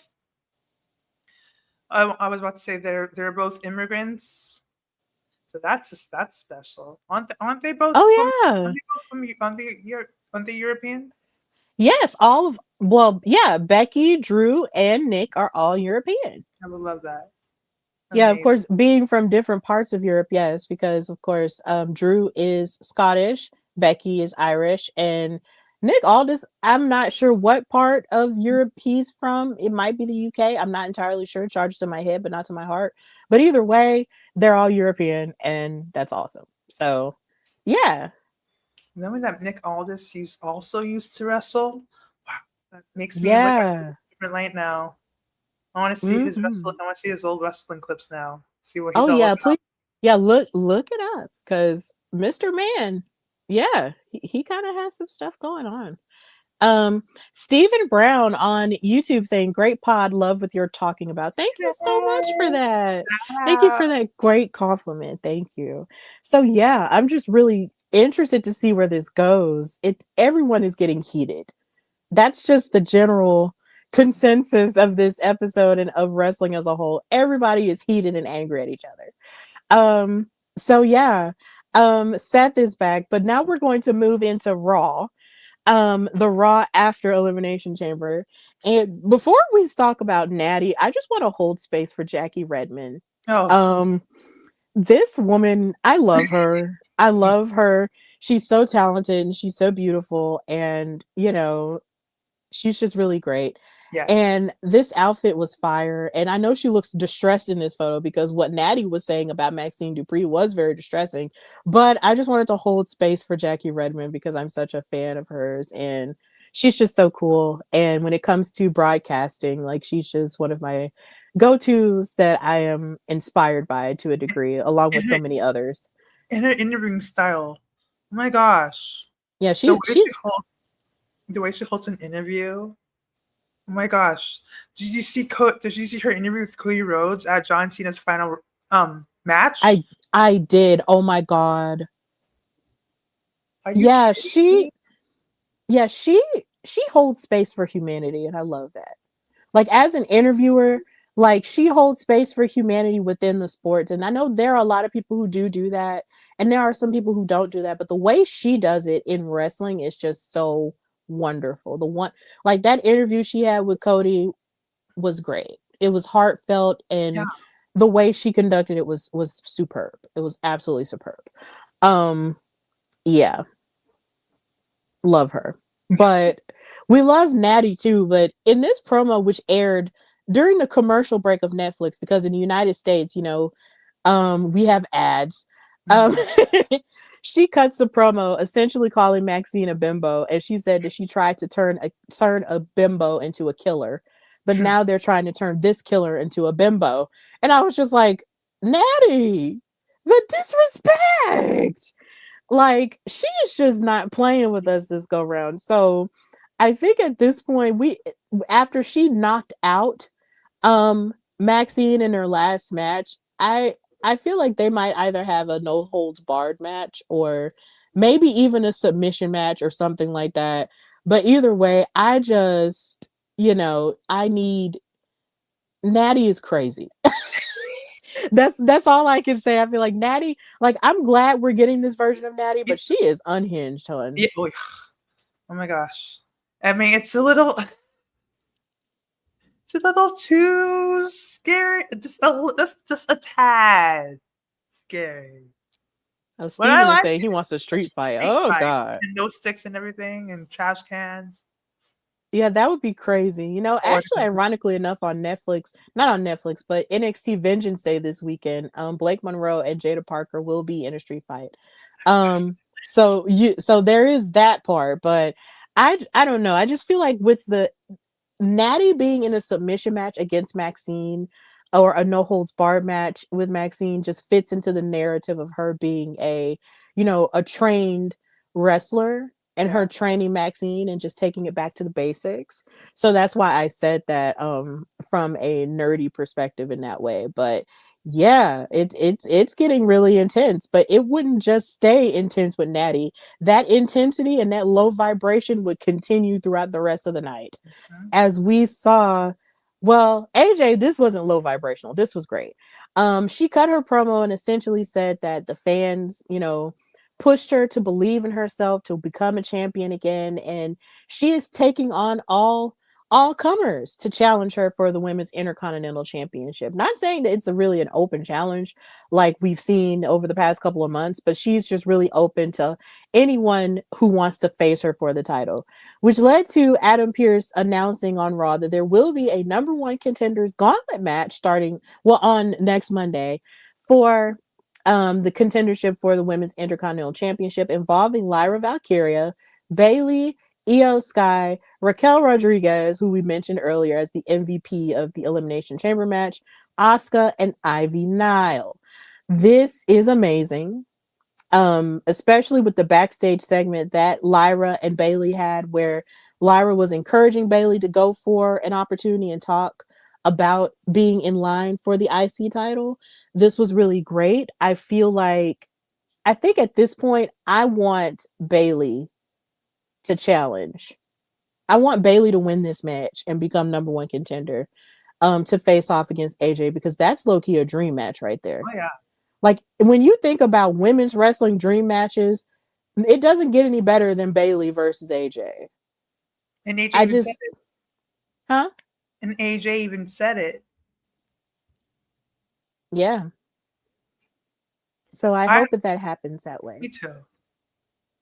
I thought Bailey would come out as soon as she opened the challenge, or yeah, issued the challenge. I was Yeah. expecting either her or Roxanne to come out. Yeah, Roxanne is recovering from a health issue, and I would have loved it if it was Roxanne, because Roxanne is essentially like AJ's daughter, Exactly. adopted child. So I feel like that would be cool too. But I also feel like it would be cool if Raquel got it as well, after the performance that she gave. But Yeah. I'm definitely manifesting Bailey. Me too. Bailey, Bailey, Bailey. It has to be Bailey for me. It's got to be Bailey. Steven is saying that he wants Bailey or Raquel in his opinion, and that's a very valid opinion. That's my two. So we'll see what happens next Monday, but I am pushing for Bailey, Bailey Boo. It has to be Bailey Boo. It has to be. All right, sorry. Ooh. Ah. Yeah. I will Ooh. Would you be my girl? Yeah. Yes, yes, yes, yes, yes. I love it. Gotta sing. So, and also talking about the women, we did get a promo from backstage of Liv Morgan giving the reasons why she chose Stephanie Vaquer to face off against at WrestleMania. She was backstage and she talked about how Stephanie tried to break her down and make her, feel like she was less than nothing because of, her background. But then she doubled down, which is something that I cannot stand when people do. She doubled down on the privilege. She Oh my said, the god. truth is, I am privileged. Yeah. I got into WWE on my first tryout, whereas you, Stephanie, got rejected on your first tryout. And they knew that I was a star then. And, she was saying that Stephanie was too hung up on her past. She was like, she was like, look, you can't seem to stop talking about your past. Whereas I've done all of these things and done all these things because I'm a star and I'm the greatest, Royal Rumble winner ever, all the stuff. And the thing that I got from this, outside of her saying that the biggest privilege that Stephanie gets is the fact that she gets to face, someone as decorated as her, the Liv Morgan at WrestleMania. I was so disappointed in this because I was just like, here again, like I mentioned in the previous episode, she's using her bravado to get herself amped for this match as if that's going to be enough. And she's using her privilege as if that's going to be enough. And that frustrates me because something that the truth that I'm realizing the older that I get, because stories like this make you think of real life. It's just when you are privileged, you're not as hungry. No. You are not as hungry to prove yourself and not as hungry to show everyone who you are when you are privileged, because everything was handed to you. You had it easy. Yeah. And Liv even went as far as to making fun of the what she called the flea bitten rings that Stephanie had to fight in. And I'm just like, you're saying that as if rejection and having to wrestle in the least of places is the very worst thing. You're saying that as if, and not to get religious or anything, because I'm a woman of faith, as if Jesus himself was not born in a manger, in a farm, essentially, in Bethlehem. He is the King of Kings to me. I'm sorry. He is the king. Not I'm sorry, but he was the King of Kings and he was born in a manger. You're saying that as if the very best people cannot come from the smallest of beginnings. It's just like Andre 3000 said, I was great about to say things that. start in little rooms. And Stephanie's career, for all intents and purposes, and I'm not just saying this because I love the woman, I'm saying this because it's true. Yeah. Her career, she got it out the mud, and there's a different grit that you have and a different hunger that you have when you got it out the mud. And that's not to say that Liv has not struggled, because she has had her struggle, but it has not been on the same level of struggle as a Stephanie Vaquer. And the other way in which I also put it is that Liv might have trained and made all these accomplishments, but my thing is, could she go and wrestle in Japan? And this isn't to be mean, but could she go and wrestle in Japan the way that Stephanie did? Could she go and wrestle in CMLL the way that Stephanie did before she got to WWE? I don't Why think not? so. Oh, well, I mean, I don't think she can. I mean, because I mean, and that's not to say that she doesn't have the ability, because she could build up the ability, but it just takes a special kind of person and a special kind of, you know, toughness to go through all of that and then come to WWE and come back and even have the courage to try again. Because most people, when they get rejected, they just don't want to do it anymore. And then they'll, you know, tuck their tail between their legs and then just be like, oh, well, I don't want to do this anymore. This hurt me too bad. I yeah, know this because I deal with rejection quite a lot and it hurts. But at the same time, you have to know how to keep going. And that's what Stephanie has done. And with that in mind, Liv has her bravado, and yeah, she has the idea that she made it and had the best doctors and had the best of everything, but having the best of everything will only take you so far. yeah. And I think we're really about to find out, you know, once WrestleMania gets started. So, um yeah, Bianca, what do And you have to say? I know I said a lot, but y- but I'm just really passionate about this storyline, yeah, as you can and hear. and So, yeah. you covered you covered it out about, yeah, when she talked about like her privilege and talking down on Stephanie. Like it reminds me of where I came, like reminds me of my, like, where I came from, like my humble beginnings. And Andre 3000's quote, "Great things start in small rooms," because they do. We need to start somewhere. It's like saying when someone says, "Oh, your car is so ugly," but it's a car is a car, a home is a home, a job is a job is a job is a job is a job is a job is a job is a job. Some people need, no matter, I hate it when people talk down on someone just because they are not on their level, and Mhm.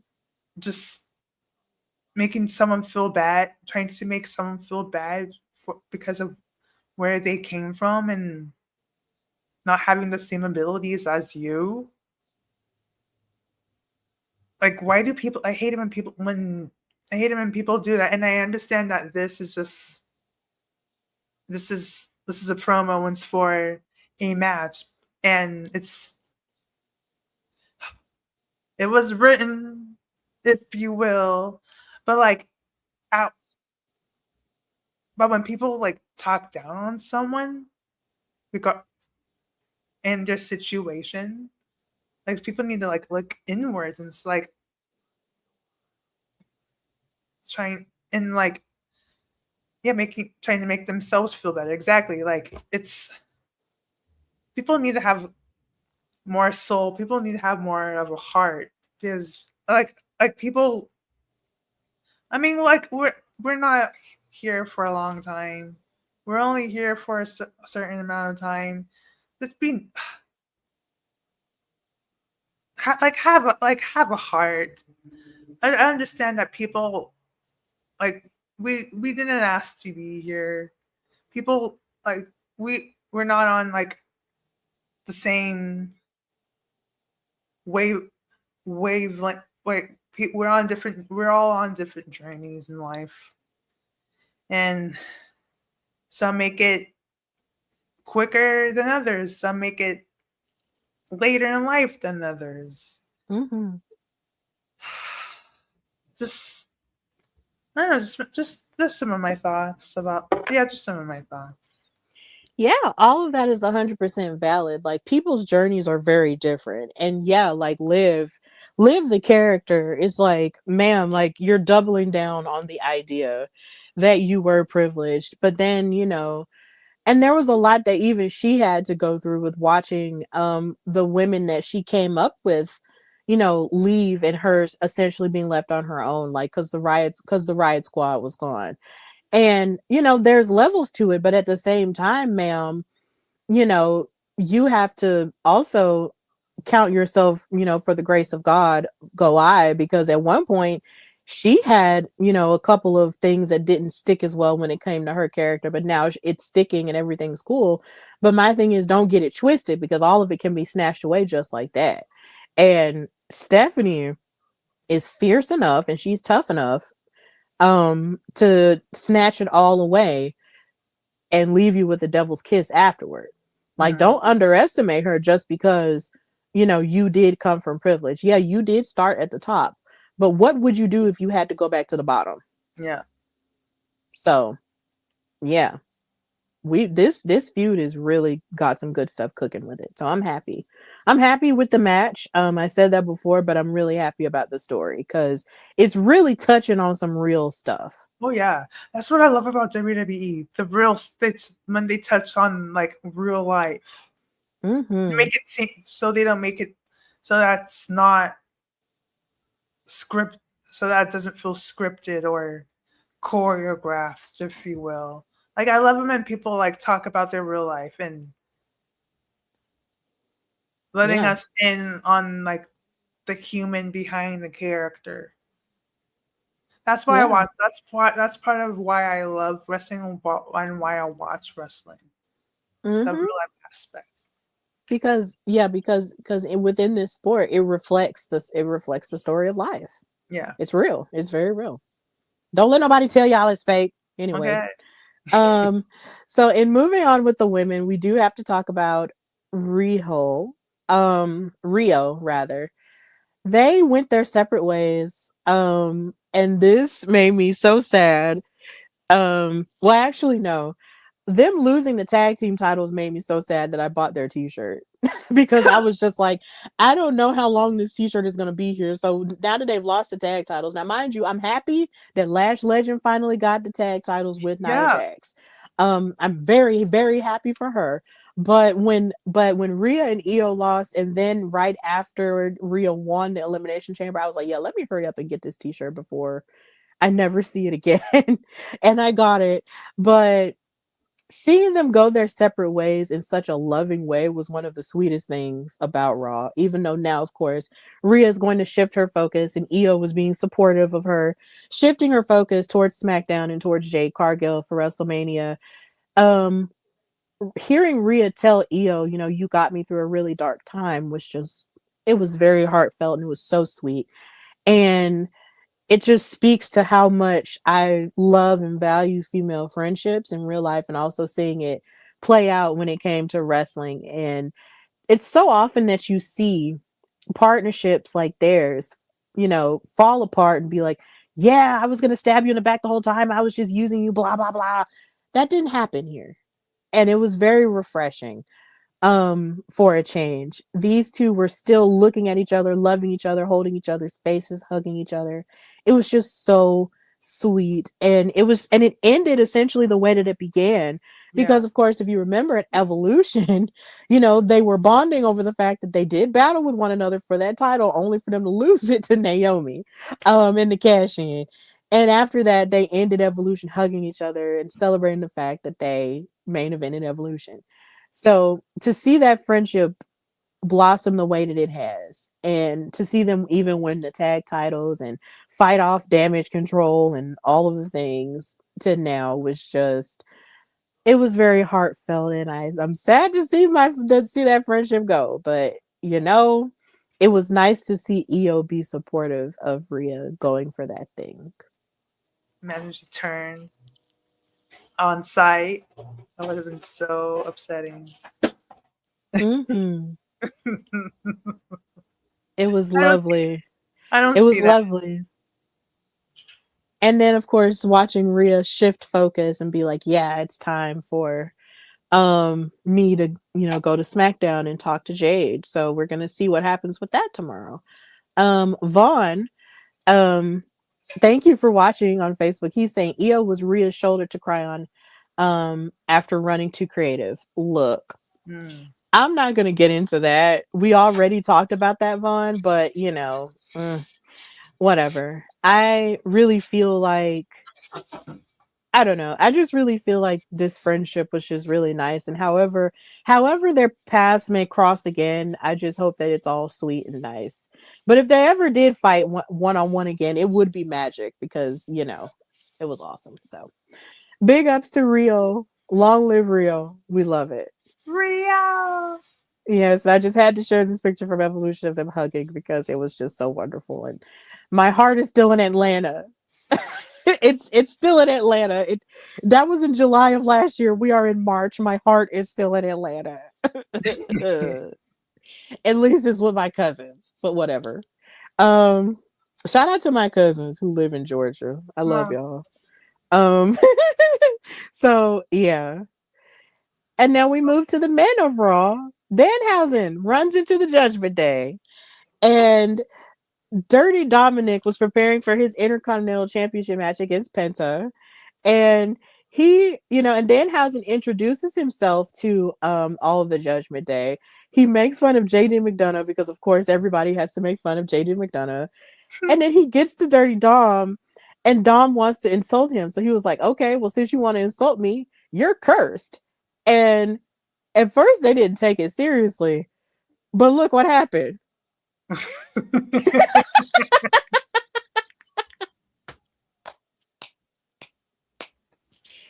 Everybody who said that the curse thing wasn't going to work in WWE, eat your words right now, because that's essentially what happened.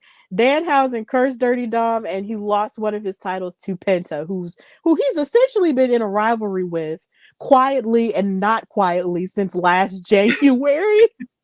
They've been fighting since Royal Rumble of last year. I kid you not. Oh my god. These two were going back and forth with each other at the Royal Rumble media junket. Last year. It was nuts. So these two have literally been at each other's throats since then. So to see Penta finally win the Intercontinental Championship was just so amazing. He's so talented and I love him down. So this was great. And yeah, Danhausen cursed Dirty Dom. And with him being cursed, it could be assumed that he's going to lose the AAA Mega Championship at some point. He's going to lose that too. Because oh my god, he's going to lose that too. But do not disrespect the Danhausen. I like that. I like this kid. He's funny. He cursed him, and it worked. Hello. I was very happy to someone. No, yeah, I was just really happy when Penta won. Yeah. Like, and knowing that it was his first championship title, like it took this long. Wow, he deserves it. I'm really happy he won. But how the whole thing played out was just very comedic, and like I enjoyed it. Yeah, like, you can't take them seriously. I like that. It's hilarious. I think she froze again. Oh my gosh, she froze again. Ooh! We have a frozen frame. I hope she comes back. But if you guys are still joining us, this is the Hardy Wrestling Podcast with your host Stephanie Hardy, and I'm your co-host Bianca Addison.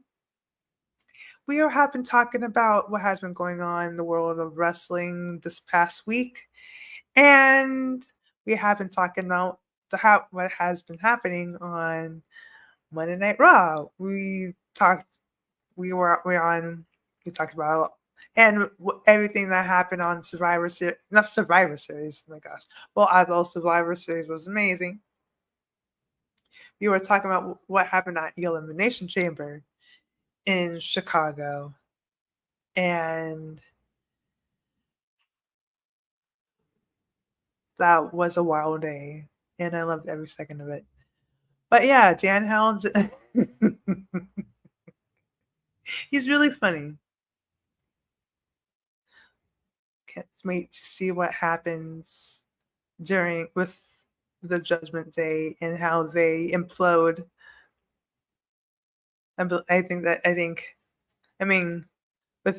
With Dominic losing his Intercontinental Champion,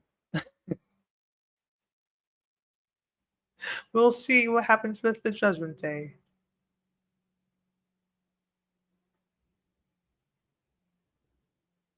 Yeah, I really like Dan. Is it Danhausen? Danhausen. I didn't know who he was. Oh, this. Hello. Hi. Yeah, it's okay. This is why you always have two cell phones.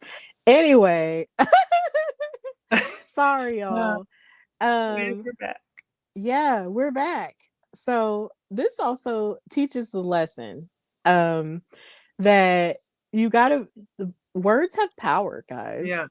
So you gotta just chill when it comes to dealing with people saying things, and then you just have to, and you also have to realize that when people speak things over you, it can be really good or really bad depending on what type of energy you have. And considering Dominic has negative energy, look, he got cursed, and now he has one less title. So Danhausen is life, Danhausen is love. The Harthausen's, it's great. So You get used to it. But the most important thing is Penta is Intercontinental Champion, and we have two amazing Hispanic people as Intercontinental Champions, AJ Lee and Penta. Yay! Yes, we love it.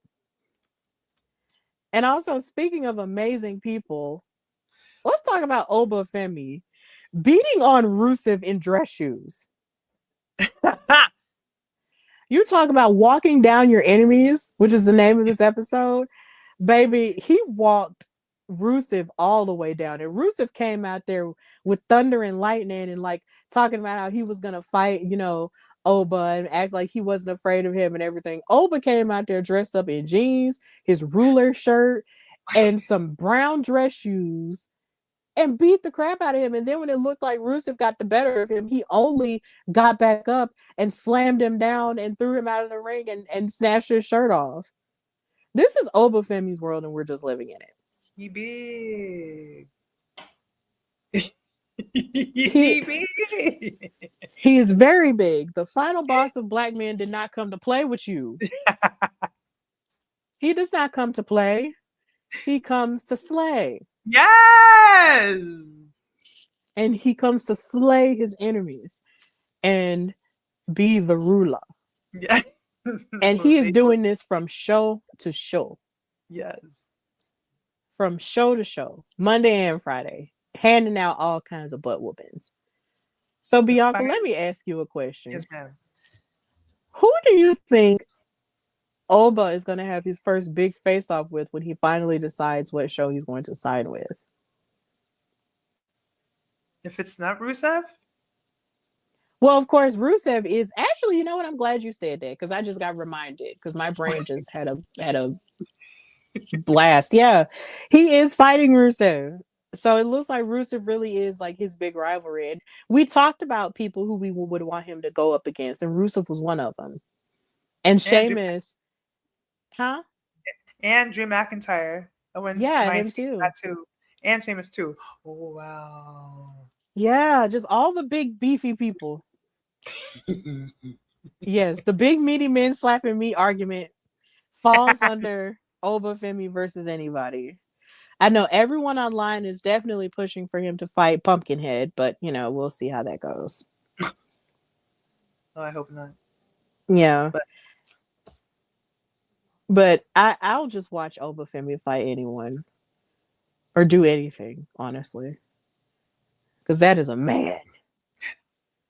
I know he's younger than me, but that's still a man. Same. Oh my God.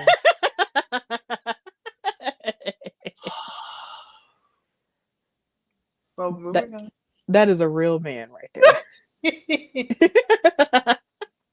But we're going to get more into real men later. But we got to get into the hatred that we got. Look, we got to get into the hatred that spilled from Roman Reigns and World Heavyweight Champion CM Punk on Monday. Baby. These two were cussing each other out. And it's so funny because their first promo that they had against each other after Roman initially won the Royal Rumble was already fire enough. But this one was nuts. Oh my God. Absolutely nuts.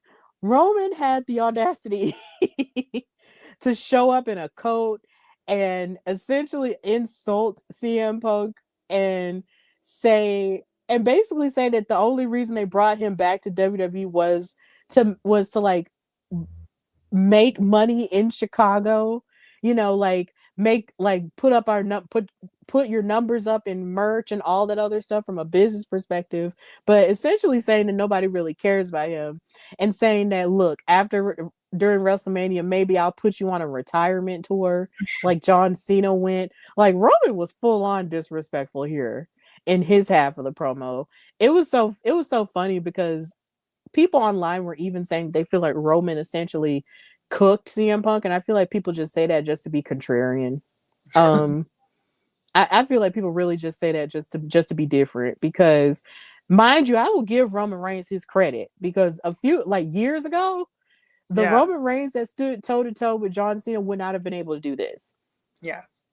So, and I'm talking about big dog Roman Reigns, not this version of Roman Reigns. So this version of Roman Reigns has definitely grown, and he's holding his own against CM Punk, who is just a master on the mic, like for real.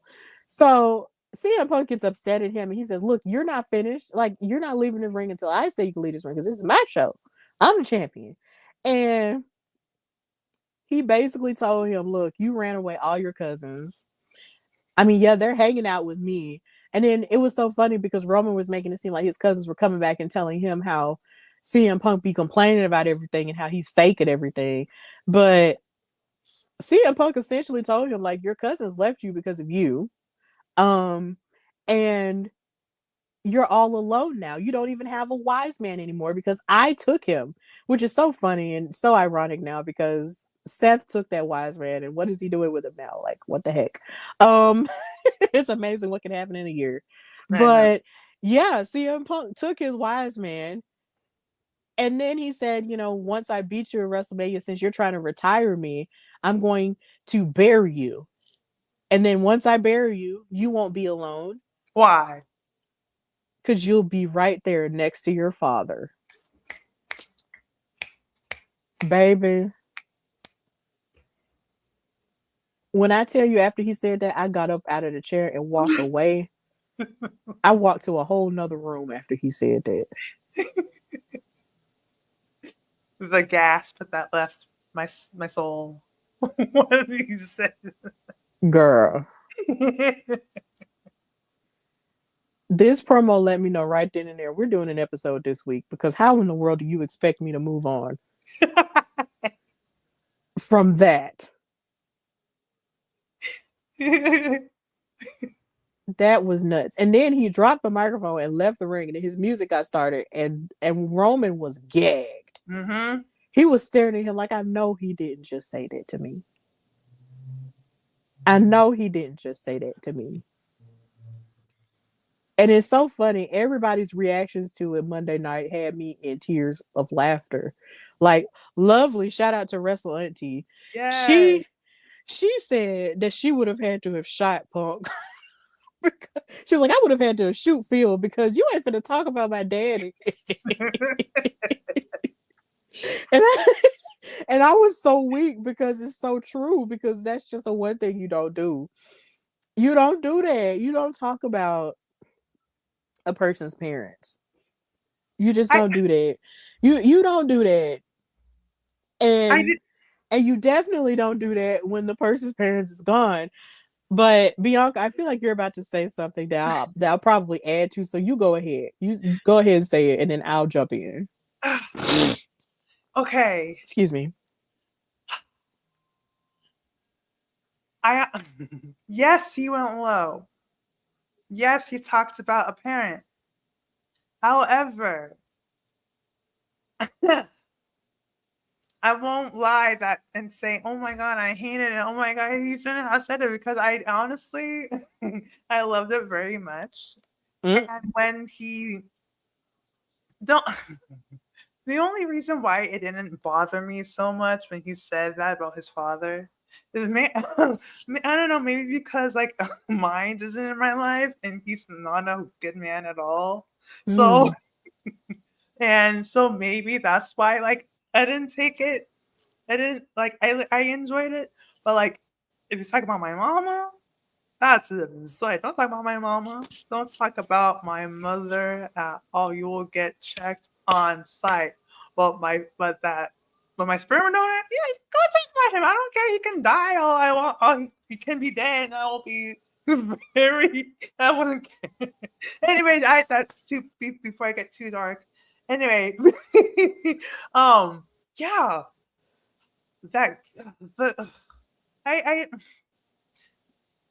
me and you were talking after you you tweeted at me and I said this man has such a way with words. When I said that, I mean when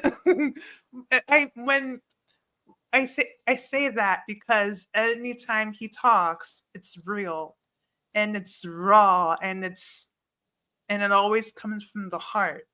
No matter Mhm. it's no matter where he is, what he's always real. Any promo he cuts is comes from the heart and so poetic. I always say he's a man of poetry. So, and I can't wait to hear his poetry recitals. I call his promos poetry recitals. It's just so poetic. And I I just don't even like when you tweeted that at me and said, "Oh, he has such a way with words." I was like, "A way with words, girl? What the heck? Like, what do you mean a way with words? He just talked about this man's dad. He said he was gonna bury him next to his dad. That's not a way with words. That's war. That is war. Because I swear to God." But what's so funny is I was talking to my dad about this all throughout WrestleMania 40 season.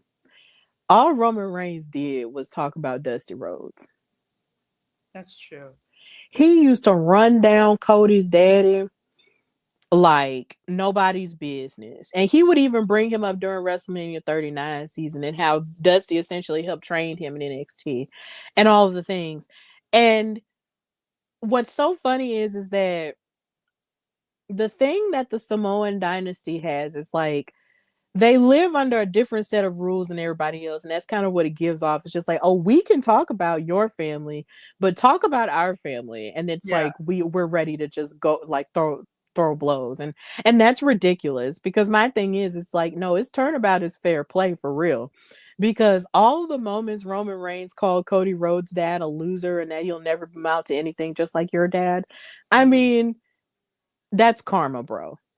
Yeah. It's really like big karma because you can't be sitting up here talking about folks past people's parents who have passed on and then expect that to not come back and bite you in the behind in Yeah. that sort of way. And both of my parents are in my life and both of them are very much above ground, thank God. Bless you. But if you say anything bad about either one of my parents, I will destroy you. And mind you, I don't fight, but I will find whatever strength I have to either fight you verbally or physically because you are not going to talk about my parents. You will Yeah. not talk about Mr. and Mrs. Hardy. You don't get to do that.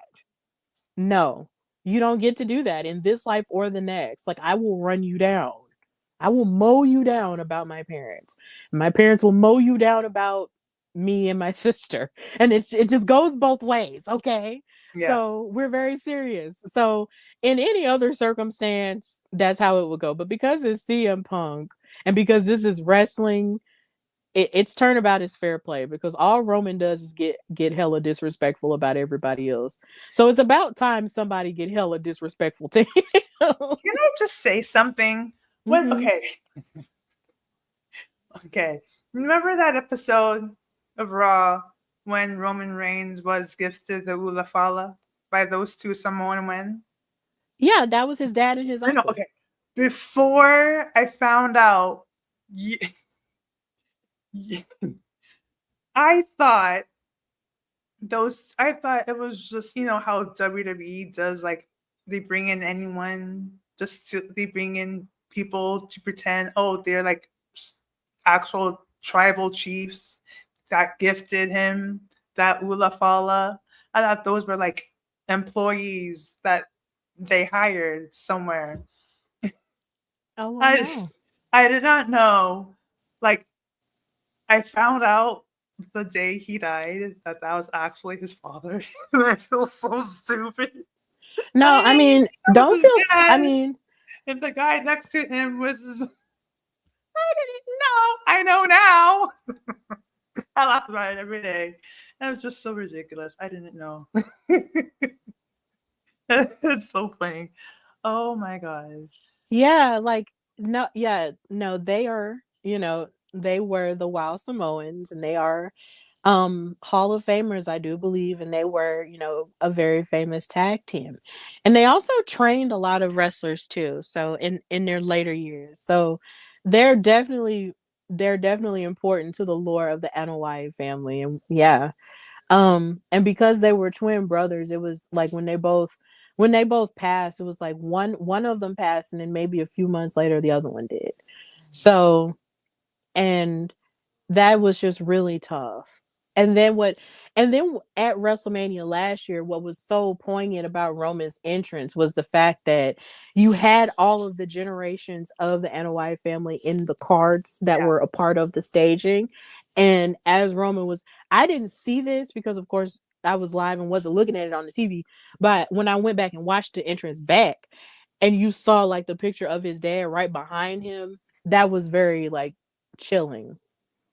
It was very chilling and also very heartfelt at the same time because that's just very real. Yeah. Like it's very real for Roman in that way. And I felt for him because I'm just like, man, like losing a parent is not, it's just not easy. And my heart is with him when it comes to that. And then also my heart is even doubly with him because of the nature of the business that he's in, it can get brought up in any way, shape, or form, and it's just like, oh my god, like it just makes me wonder if that has to sting for people in wrestling to have to hear their family member being brought up in that way. But of course, there's probably talks about it. Yeah. Um, there's probably talks about it. I'm saying probably because I don't know for sure. But it's just I can imagine from a human perspective that has to be really hard. But yeah, CM Punk took it to hell. Can I can I another thing that got my attention in the promo. Now, this is aimed at, and I'm talking directly to Roman Reigns right now. Now, what do you have with 30-year-old versions, Joe?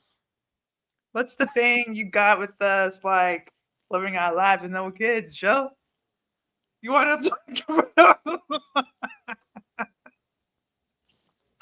You mad because we're living our lives, Joe? Oh, Come on. now that Out was a here, wild like, part of that promo. That was wild. That was wild. He said they brought CM Punk back to satisfy the 30 and 40-year-olds who still live with their parents. what's wrong with them? What's wrong with the 30-year-olds living there with our moms, Joe?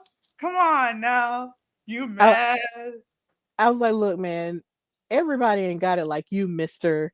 Right. I can put out a t-shirt every other week and then it'll sell out and he'll make his money and leave. Okay, everybody ain't got it like that, Roman. Okay, but that was a very savage line. That was very savage in speaking to that part of the wrestling fandom for sure. I was just like, my god, they are going for the jugular. They really are going for the jugular here. You mad because we're not out here creating multiple kids, Joe? Look, man, he's married, so I mean, hey, it's whatever. Do what you want to do, but that promo as a whole was just highly disrespectful and nuts. But it's WrestleMania season. It's no holds barred. Yeah. So as we move into the final part of the show where we talk about NXT, I do want to give a shout out to Nikita Lyons. She had a women's speed tournament match against Ren Sinclair. And she is someone who I think is really like kicking butt and getting way much better in ring. Not to say that she was ever really that bad, but I'm just saying like you can see the improvements there. And for her to battle back from her knee injuries that she sustained and, you know, not give up on her career has just been really cool. Plus, she's a friend of the pod. Her mom actually, you know, supports the pod as well. So, and I was actually happy to have met her at the first Wale Mania I ever went to in LA too. So, me and Nikita have a little bit of a bond and stuff. So, you know, it's just so, you know, seeing her succeed and fight in the match the way that she did was really cool, even though she did wind up losing and she's not moving forward in the speed tournament. I do hope for more greater things for her because I've been waiting for her to sort of just pop out and have like a bigger moment for a while now. So, and yeah, I want great things for Big Cat Kita. So, and of course this is her in a picture with Robert Stone. But what did you say, Bianca? I wish that match was longer. Yeah, but you know, it's the speed tournament, so it's gonna be 3 minutes. The key is to win the match in 3 minutes. So I understand that, but you know, that's the object of the match. Yeah. Love for attire. Nikita Lyons. I love the lioness. I really love it. She's I wish she won. She really did. So I'm just wishing nothing but great things for her. Thank you, Nikita, for all your love. I appreciate it. So as we move forward in the episode of this episode of NXT, this is the NXT before Vengeance Day because Vengeance Day is Saturday. Kalani Jordan and Lola Vice's feud has reached a critical mass, and it's gotten to the point to where now Kalani decided to go train with none other than the two-time NXT Women's Champion and MMA wrestling badass Shayna Baszler. And this was a really cool segment to see because you could see that there was a clash of styles when it comes to these two. Because like I said, you know, when you think of Shayna, you think of how she had her MMA background and her grappling and things. But then you have Kalani Jordan, who is well-versed in wrestling, but mostly based in gymnastics. And she was arguing to Shayna that her gymnastics was going to work in the NXT Underground match. And I was like, now, Kalani girl, I love you down as the first lady of the Hayes administration. But this is NXT Underground where Lola Vice is undefeated. Like Lola Vice beat Shayna Baszler in the Underground. So you can't just waltz in there and just think you're going to do flips and stuff and win the match. Like it'll probably help a little bit, but in Underground, it's a whole different thing. So to see her sort of jumping rope and sort of, you know, acclimate to the MMA style was very interesting. And I can't wait to see how Kalani does it. But it was just so funny to see the clash between her and Shayna for sure. Yeah, I was not expecting this, let alone seeing me Shayna neither at all. But I love it. Yeah, same. Yeah, this was when she like said, "Oh, I can do gymnastics. I can bring gymnastics in the ring," and she's like, "No, you can't!" And she just like attacked her, or she. Well, yeah, it was just well-produced promo or vignette, or is it vignette or promo? I would say like this is more of a vignette or a montage, or a segment really. Okay. I would call this a segment because this was longer than, you know, a montage I would just flash up there and just leave in like a few seconds or something like that. This was a segment for real. And it was really good seeing Shayna again. I know she's a producer or a writer for WWE. So it was great seeing her on camera again. Right. Doing something in front of the camera. Yeah, I was happy to see her because, like, in the lore of NXT, she was that girl for a minute. Yeah. Like, it was a minute for her. I didn't think anybody was gonna beat Miss Ma'am, but but yeah, like, I love it when the generations of NXT, mix it up with the newer ones. It's really cool. This was amazing. I like this segment a lot, and I hope that First Lady Lonnie, can adapt to the underground well, because if not, then Lola will continue her undefeated streak there. So yeah, it was cool. And then as we move forward, we move into the next chapter in the rivalry of Sol Ruka and Zarya. So Zarya main evented NXT this week, I think. I think this was the main event match. Yeah, this was the main event match. And she fought against JC Jane for the NXT Women's title because she felt like that opportunity should have been hers and not Sol's. But in the midst of everything, Sol comes out there and she yells Zarya's name. And she comes out there with her cute jersey on that has Sol Ruka like on like the front and the back of it. And it looks like a soccer jersey, but then she runs out there and gives a soul snatcher, a double soul snatcher to both JC and Zarya. And in response to Zarya last week telling Sol, snatch that soul, bitch, Sol grabs her forehead and kisses her after that soul snatcher and says, I just snatched your soul, bitch, and then kissed her. And held up the NXT Women's title afterward. And I just said yes. Yes. Yes. This is the game I love. This is the game I love, ladies and gentlemen. Sol Ruka did not stay away. She did not cower. She absolutely shined here with that double soul snatcher and said, look, I will take the title off of JC and keep you from getting it since you want to be jealous. So I was here for it.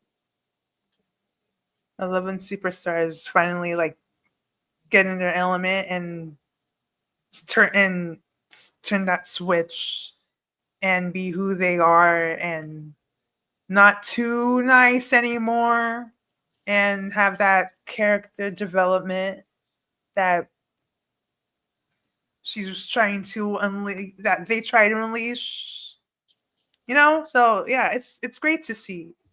It is great. It's great to see.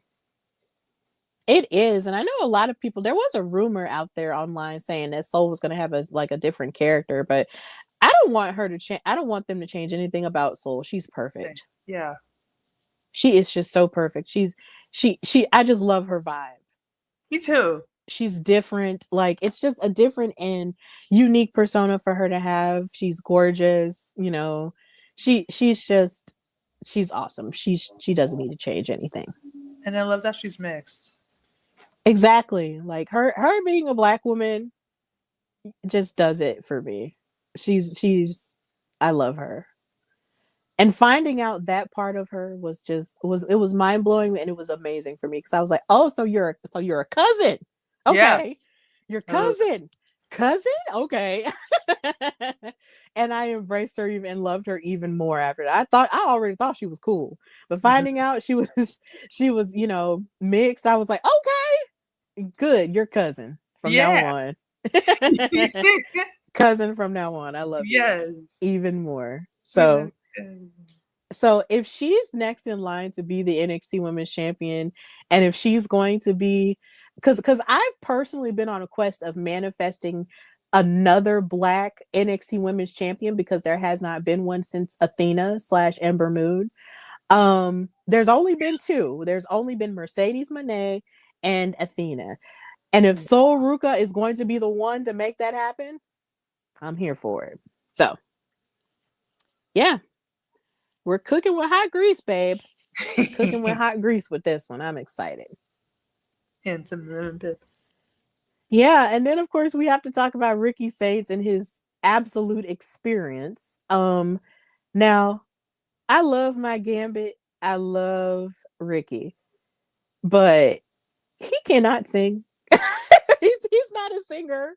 That's not his ministry. But I appreciate the effort of showmanship he had, because he had the guitar, which was really beautiful. Then on top of that, he had on this amazing leopard print suit that was silky, and I wanted it so bad. I was like, I literally have nowhere to wear this suit, but I want it bad. I want this suit so bad. He looked so great with his sunglasses and everything. And I really feel like the funniest part about all this was the fact that I think this was sort of his way of leaning into the comparisons that people have made to for him and The Rock. Yes. Like, people have been making comparisons between him and The Rock for years. And I feel like this was just a really clever way of leading into it without leaning all the way into it. And it was amazing for me. So this was hilarious. He almost started singing Espresso by Sabrina Carpenter. And it was so funny. I was like, Ricky, you are a clown and a half. But I still want him to get his Emmy for his guest star role in Wild Cards. Give him the Emmy. Wild Cards is a CW show. It's like a police comedy drama.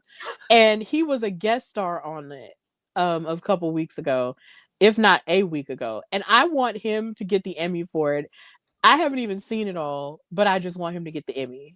Because he looks like someone who like would be in that type of show. I'm just a goofball. Don't listen to me. But you know, I've been saying for years that I feel like WWE shows should be eligible for Emmys because I still feel like to this day the whole Bloodline saga during the pandemic should have been nominated for something. Agreed. Because of all the emotions that they were eliciting. But you know, I don't know how the Television Academy feels about stuff like that. But you know, I just feel like they should be in consideration because wrestling is on television. It's right there. So why isn't it not eligible? But whatever. Hollywood, I don't know. But you know, Ricky was hilarious here, and I loved his suit. And he got beat up by Joe Hendry afterward because he kept insulting him. But for what it's worth, Ricky looked good. And that's all that matters. I didn't know he had that in him. Yeah. That goofy side. Yeah, but let me just say here, I want to hold space for Keanu Carver. I didn't know what he said in this promo because quite frankly, I was busy looking at his chest.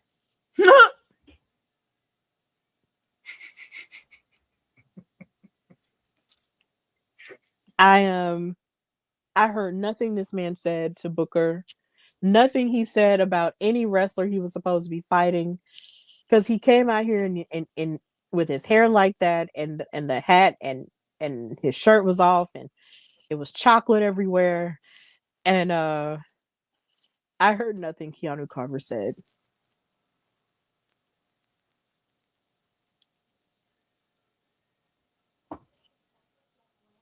Girl.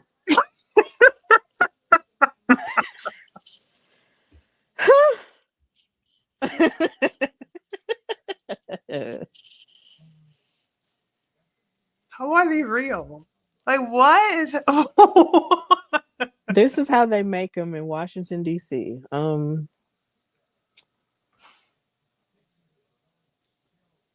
Is that a do-rag? No, that's a cap. That's just a regular, like, it looks like a regular winter cap. No, things it's not down. A do-rag. No? Oh. That's just his hair. Oh, wow. Wow. And I got to put him on the list of reasons why I love black men, because the way he was looking Tuesday night, I was like, hold on. All I did was turn around and look at the screen and I saw him walk off with attitude. And I was like, look, Keanu. And his name is Keanu. Oh my God. That is a sexy man. I'm sorry. The woman in me jumped out. I heard nothing he said because all I saw was yeah. Bless it. This is another God was showing off moment. Oh Lord. Oh my God. He's a little brother though. Huh? He's a little brother. Yes, I know, but you know the how are these? Am I getting? I shouldn't feel old. Should I feel old? Why do I feel old?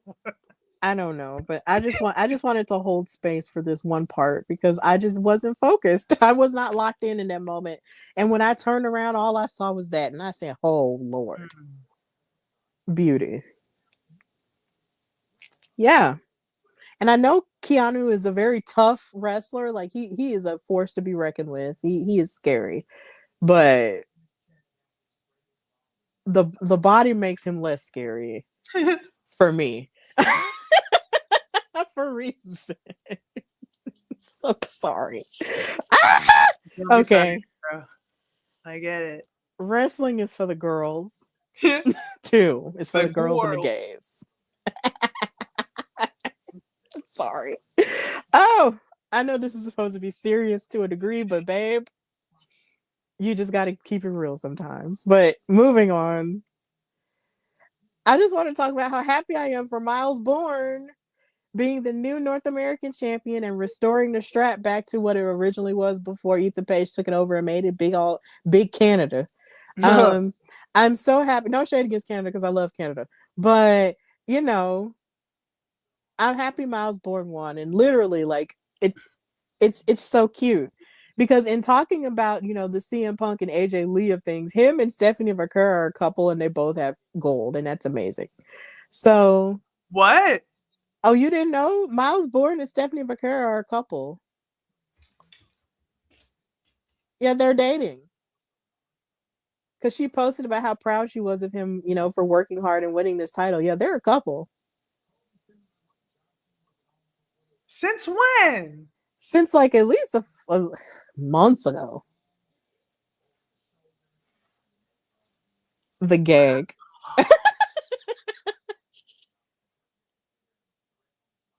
Wow. Yeah. And they're so cute. I love it. Oh my god. Yeah. So they both have titles in their households, and I love it. And I just wanted to talk about how much I just loved him giving Ethan Page a taste of his own medicine in that match where they were fighting in suits. Here again, fighting in dress clothes like Obafemi. They literally fought in a rematch for the North American title, him and Ethan Page in suits, in dress shoes, and then they wound up beating each other with clothes.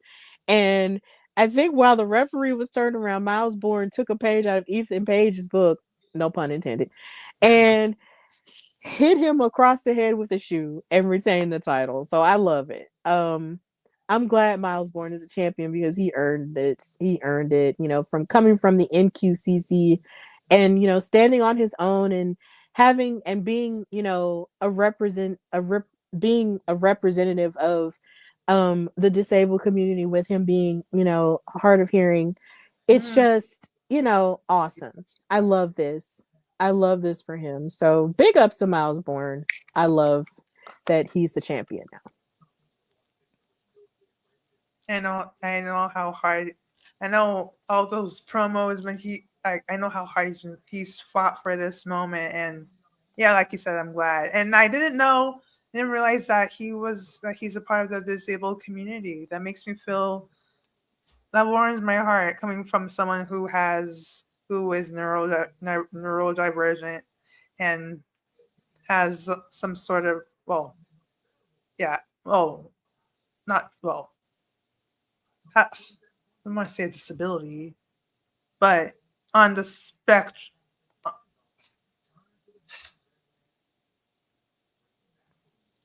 someone who's different. Yeah. The representation.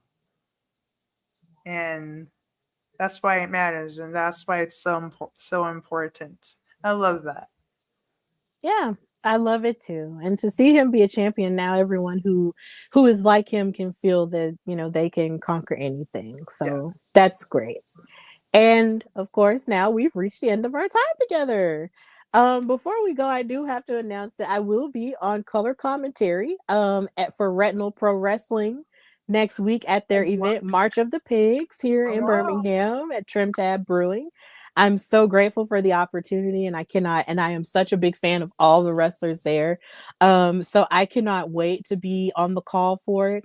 So if you are in the Birmingham, Alabama area, and if you want to go see an indie wrestling show, support your local indie. please come out and show your support. Buy tickets at Retinal Pro Wrestling and just continue to support your indies. It's going to be great. And, if you want to come say hi, you can say hi to me too, because I love to meet new people and talk. So yeah, it's going to be really great. I'm really excited about it. I'm really pumped. Like I said, I love the owner, and I love the talent that we bring. So it's going to be a great show. So with that in mind, Bianca, thank you for joining me for this episode. And tell everybody where they can find and follow you and what you've got going on. You can follow me. You can follow my personal pages on Instagram and Twitter at Bianca Addison. And you can follow my ring announcing journey. I'm on a quest to becoming a professional wrestling ring announcer, more specifically for the WWE.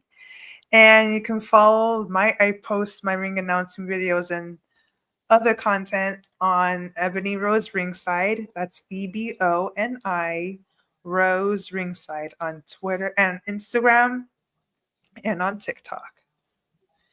Yes. Absolutely. I love how we said yeah at the same time. Yeah. Okay. Yeah. You can you can find and follow me, your girl Stephanie Hardy, on Instagram and Twitter at Queen Steph Hardy. You can follow the show, The Hardy Wrestling Podcast, on Instagram at Hardy Wrestling Podcast and on Twitter at Hardy Wrestle Pod. That's HARDYWRESTLEPOD on Twitter. Because characters, it's whatever. And you can subscribe to the show on YouTube, which is The Hardy Wrestling Podcast with the logo that's over there in the right-hand corner. Subscribe. And of course, anytime you see me sharing any clips, you can share those and repost those and copy the links or whatever and share the show with anybody who loves professional wrestling and wants to hear women talk about it. You can share it with them. And we'll always be here posting and talking about the latest stuff.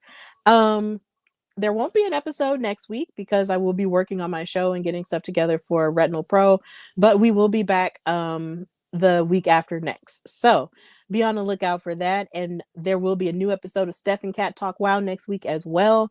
So yeah, we've got stuff cooking, and it's slow cooking, but it's coming together. Of course, yes, it's coming together. Yes.